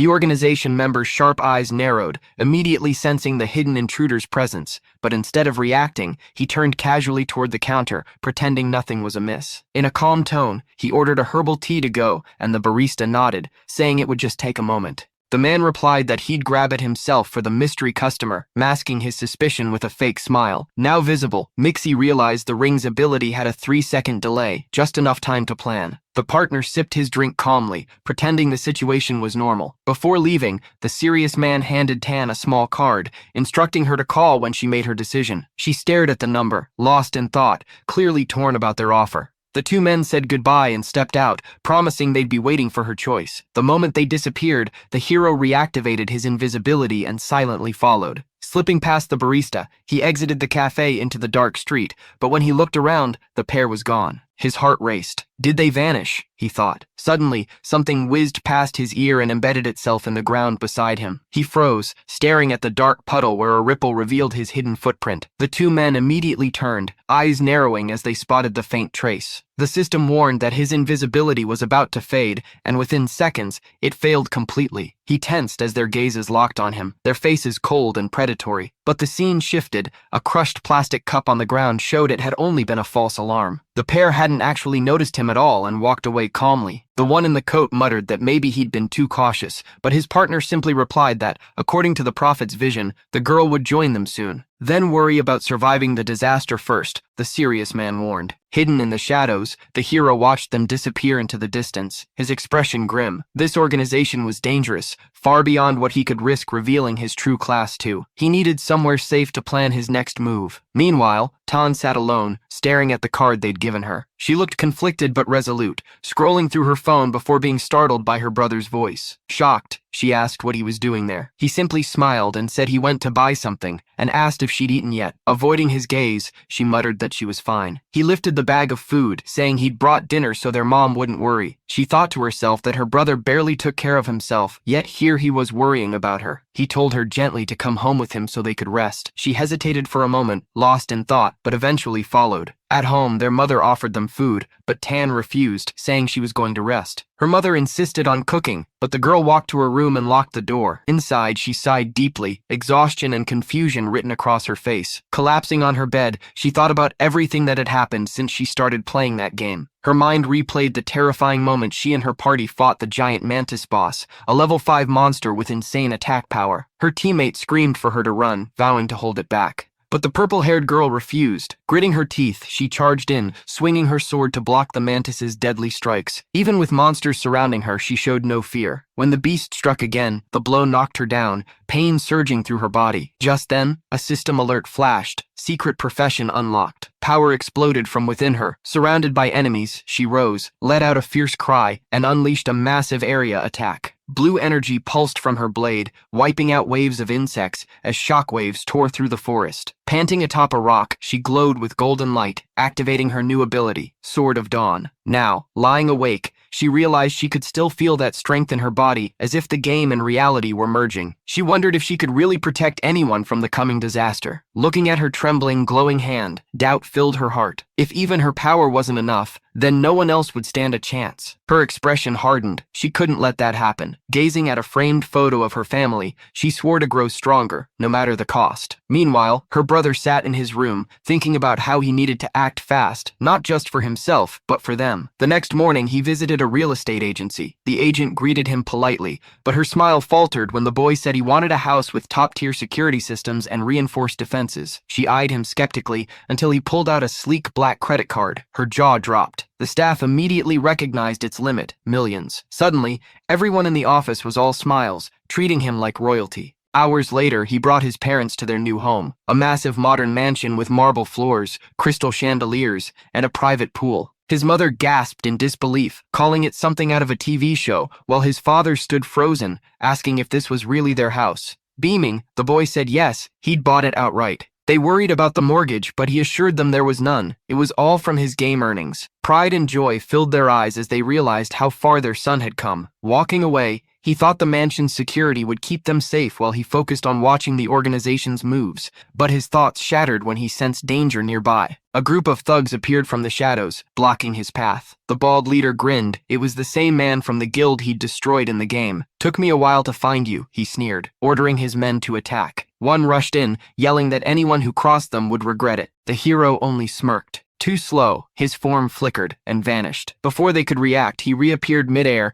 and smashed a brutal punch straight into one thug's face, sending him crashing to the ground. Moving like lightning, he weaved through their attacks, taking them down one after another. Soon, the alley was silent. Bodies sprawled around him. The bald leader, coughing blood, looked up in terror. "What are you, a human or a monster?" he whispered. The boy crouched down, his blade pressed to the man's throat, eyes cold and merciless. "Looks like you don't value life much," he said softly. Trembling, the leader begged for his life, blurting out that he knew about a secret mission, something only the organization's core members were aware of. With eyes glowing a deep, menacing red, Lin Yuan glared down at the trembling bald guild leader pinned beneath his boot. His voice was cold, commanding the man to keep talking. The terrified leader, sweating and pale, finally broke, revealing a secret, something about a blacksmith named Tongs in the main city. Hearing that name triggered a flicker of recognition in the protagonist's mind. He remembered a rumor from his past life about an NPC who could forge gold-tier weapons, equipment so rare it was considered mythical. His grip tightened, muscles tensing as his patience thinned. The air itself seemed to grow heavier. Leaning in closer, his voice dropped to a chilling whisper as he warned the man not to even think about playing tricks. If his family ever got dragged into danger, both in the game and outside it,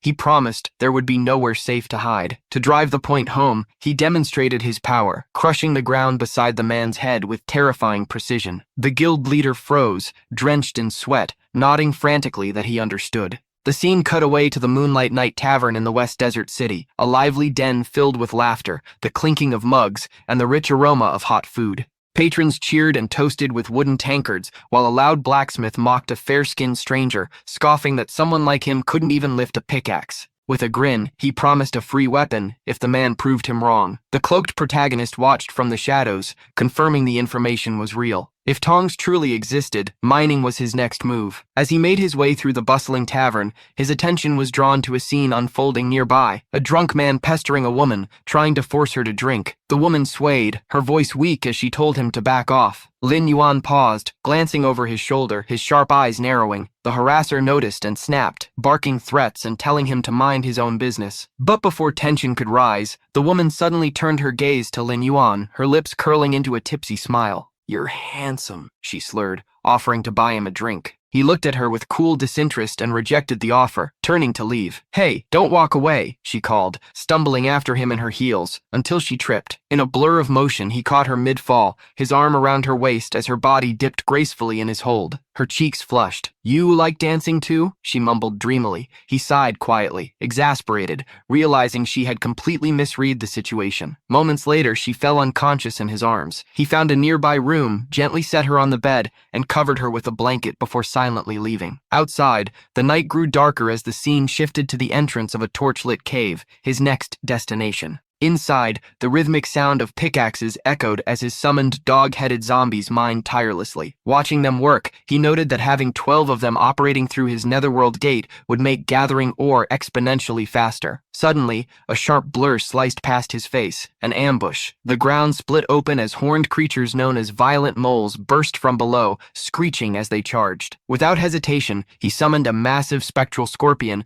its carapace gleaming with dark light. "Kill them all," he ordered. The creature lunged forward, pincers crushing, stinger flashing. Within moments, the monsters lay dead, their bodies twitching on the ground. He raised his hand and began a dark ritual, shadows swirling as he murmured that collecting varied monsters would broaden his tactical arsenal. The corpses dissolved into black mist, reforming as ghostly minions bound to his will. But just as the summoning completed, the ground quaked violently. A massive explosion thundered from deeper inside the cave. He turned, eyes narrowing as he sensed an overwhelming presence. A colossal, bear-like beast with burning red eyes stormed into view, chasing a lone adventurer. A system alert identified it. Violent Mole Lord, an elite boss. Drawing his intricate blade, Lin Yuan muttered that someone must have deliberately lured the boss here. Nearby, the adventurer, a priest, raised a golden staff, channeling divine energy. A searing beam shot out, but instead of hitting the monster, it veered straight toward Lin Yuan. The ground cracked as he stomped, propelling himself sideways with blinding speed,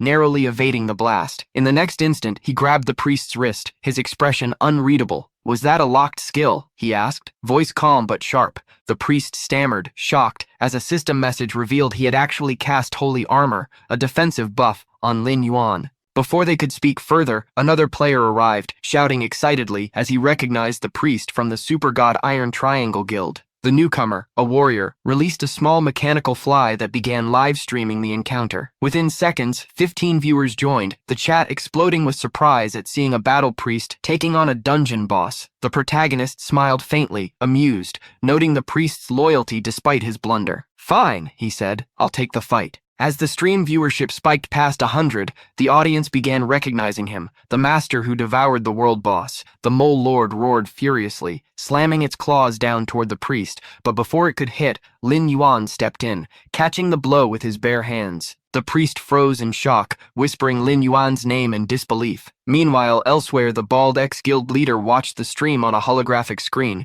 admitting quietly that losing to this monster of a man wasn't shameful. Behind him, his guildmates argued online buzz, claiming their president was still the best. The guild leader, Kwang, glared at them, his jaw tight with suppressed rage. One subordinate nervously showed him the comment feed. Viewers were mocking him, saying even his time was over. With a snarl, Kwang pressed a blade to the man's neck, demanding who dared say that. But his lieutenant, Nuan, smirked and said he was just quoting what the world already knew. The era of the young mad god had begun. Kwang's eyes burned. "Is the stream still live?" he asked. Nuan nodded. Kwang clenched his fist and shouted for everyone to log in. They were heading to the mine. Back underground, the boss howled in fury, and Lin Yuan met it head-on. He unleashed a flurry of glowing slashes, his movements too fast to follow. Turning to the priest, he said calmly, "You can go now. The boss only wants me." The Mole Lord roared again, smashing the ground, sending shockwaves rippling through the cave. Leaping lightly over the debris, the protagonist launched a powerful burst of chi energy, blasting straight into the creature's chest. The explosion shook the cavern as viewers spammed the chat with disbelief at his control. The monster charged again, blinded by rage, but he was ready. "Too predictable," he muttered, summoning a pack of spectral wolves that swarmed the beast, tearing and clawing as he closed in. "Anger blinds you," he told the creature coldly, "but you won't need to understand that, because this ends now." He thrust his blade deep into its arm, twisting as the monster screamed in agony. One of his undead warriors, a dog-headed zombie, leapt high and brought its massive sword down, cleaving through the Mole Lord's skull with a sickening crunch. Adjusting his gauntlets, Lin Yuan smirked, gathering his final burst of energy. Time to finish this. His body flared with power as he released a devastating blast that engulfed the monster entirely. The cave trembled, then went silent. System notification, boss defeated. Level up. Equipment acquired. He examined the drops, a silver-grade pursuit dagger boosting speed and attack, and silver agility boots enhancing movement. The priest stared in awe, calling him the legendary master who devoured the death wolf and eagerly asked to add him as a friend. Lin Yuan didn't even look back. "You've got the wrong person." But before he could leave, a sudden explosion erupted, a fireball flew past, and a massive wall of ice sealed the cave's entrance shut,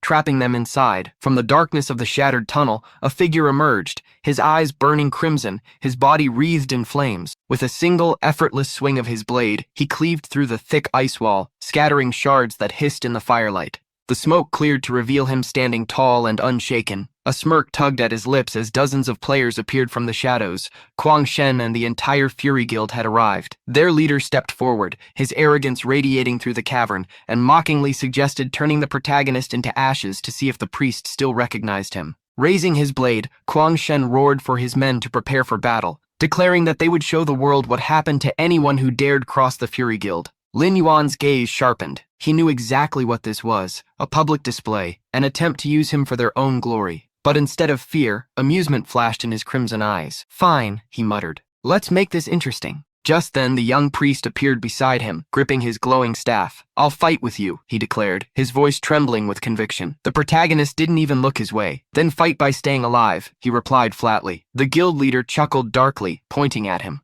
Still pretending to be calm, huh? You really think? His words were cut short by a thunderous crack. In a blur, the protagonist appeared before him and backhanded him across the face. The slap echoed through the cavern, and the guild leader stumbled back, eyes wide in disbelief. Were you saying something? Lin Yuan asked calmly. The chat on the live stream erupted, viewers spamming messages about how the fight had started with a single slap. Enraged and humiliated, Kuang Shen screamed, veins bulging in his neck. Kill him! Kill that arrogant bastard! The Fury Guild moved as one, warriors rushed forward while mages and archers took position behind them, readying spells and arrows. The priest shouted in panic, insisting that no one could take on an entire guild alone, but the protagonist had already analyzed their formation. The backline goes first, he whispered, activating his invisibility skill. His body flickered and vanished. Shouts erupted immediately. Where is he? Use Dispel, now. Two mages began to chant, but before the words left their lips, a cold voice whispered behind them, too late. His blade flashed once. Both mages dropped before they could even scream. The guild members panicked as alarms filled the voice chat,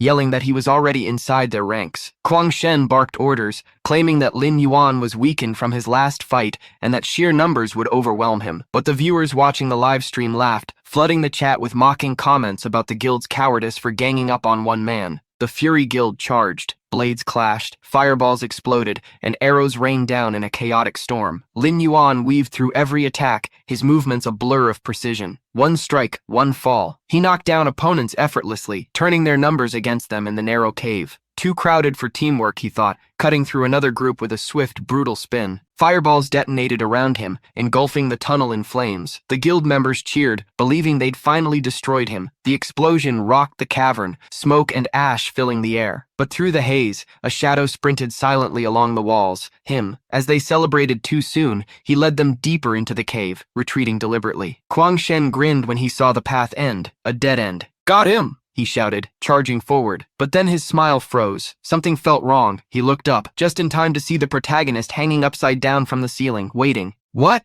He gasped, but it was too late. Lin Yuan dropped down like a meteor, his boot slamming straight into Kuang Shen's head. The impact echoed like thunder. The guild leader crumpled to the floor with a scream as the others recoiled in shock. Lin Yuan landed smoothly, kicking another player aside like he was nothing. A sneak attack. Kuang Shen coughed, glaring up at him, blood dripping from his nose. Despicable. Lin Yuan grabbed him by the head, his grip like iron, pressing a glowing blue dagger against his throat. His eyes gleamed with that cold, familiar crimson light. Tell me, he said softly, is your guild coming back, or will your master blame you for their deaths? The trapped leader could barely breathe. Behind him, his guild members turned to flee, only to find the tunnel blocked by a swarm of spectral beasts. The creatures hissed and growled, forming an unbreakable wall of shadows. No, the leader whispered, horror dawning in his eyes. What did you do? The protagonist's expression didn't change. Ask them yourself. With a flick of his hand, he activated Corpse Explosion. The air detonated with a pulse of black energy. One by one, the trapped guild members were consumed by the blast, their screams echoing,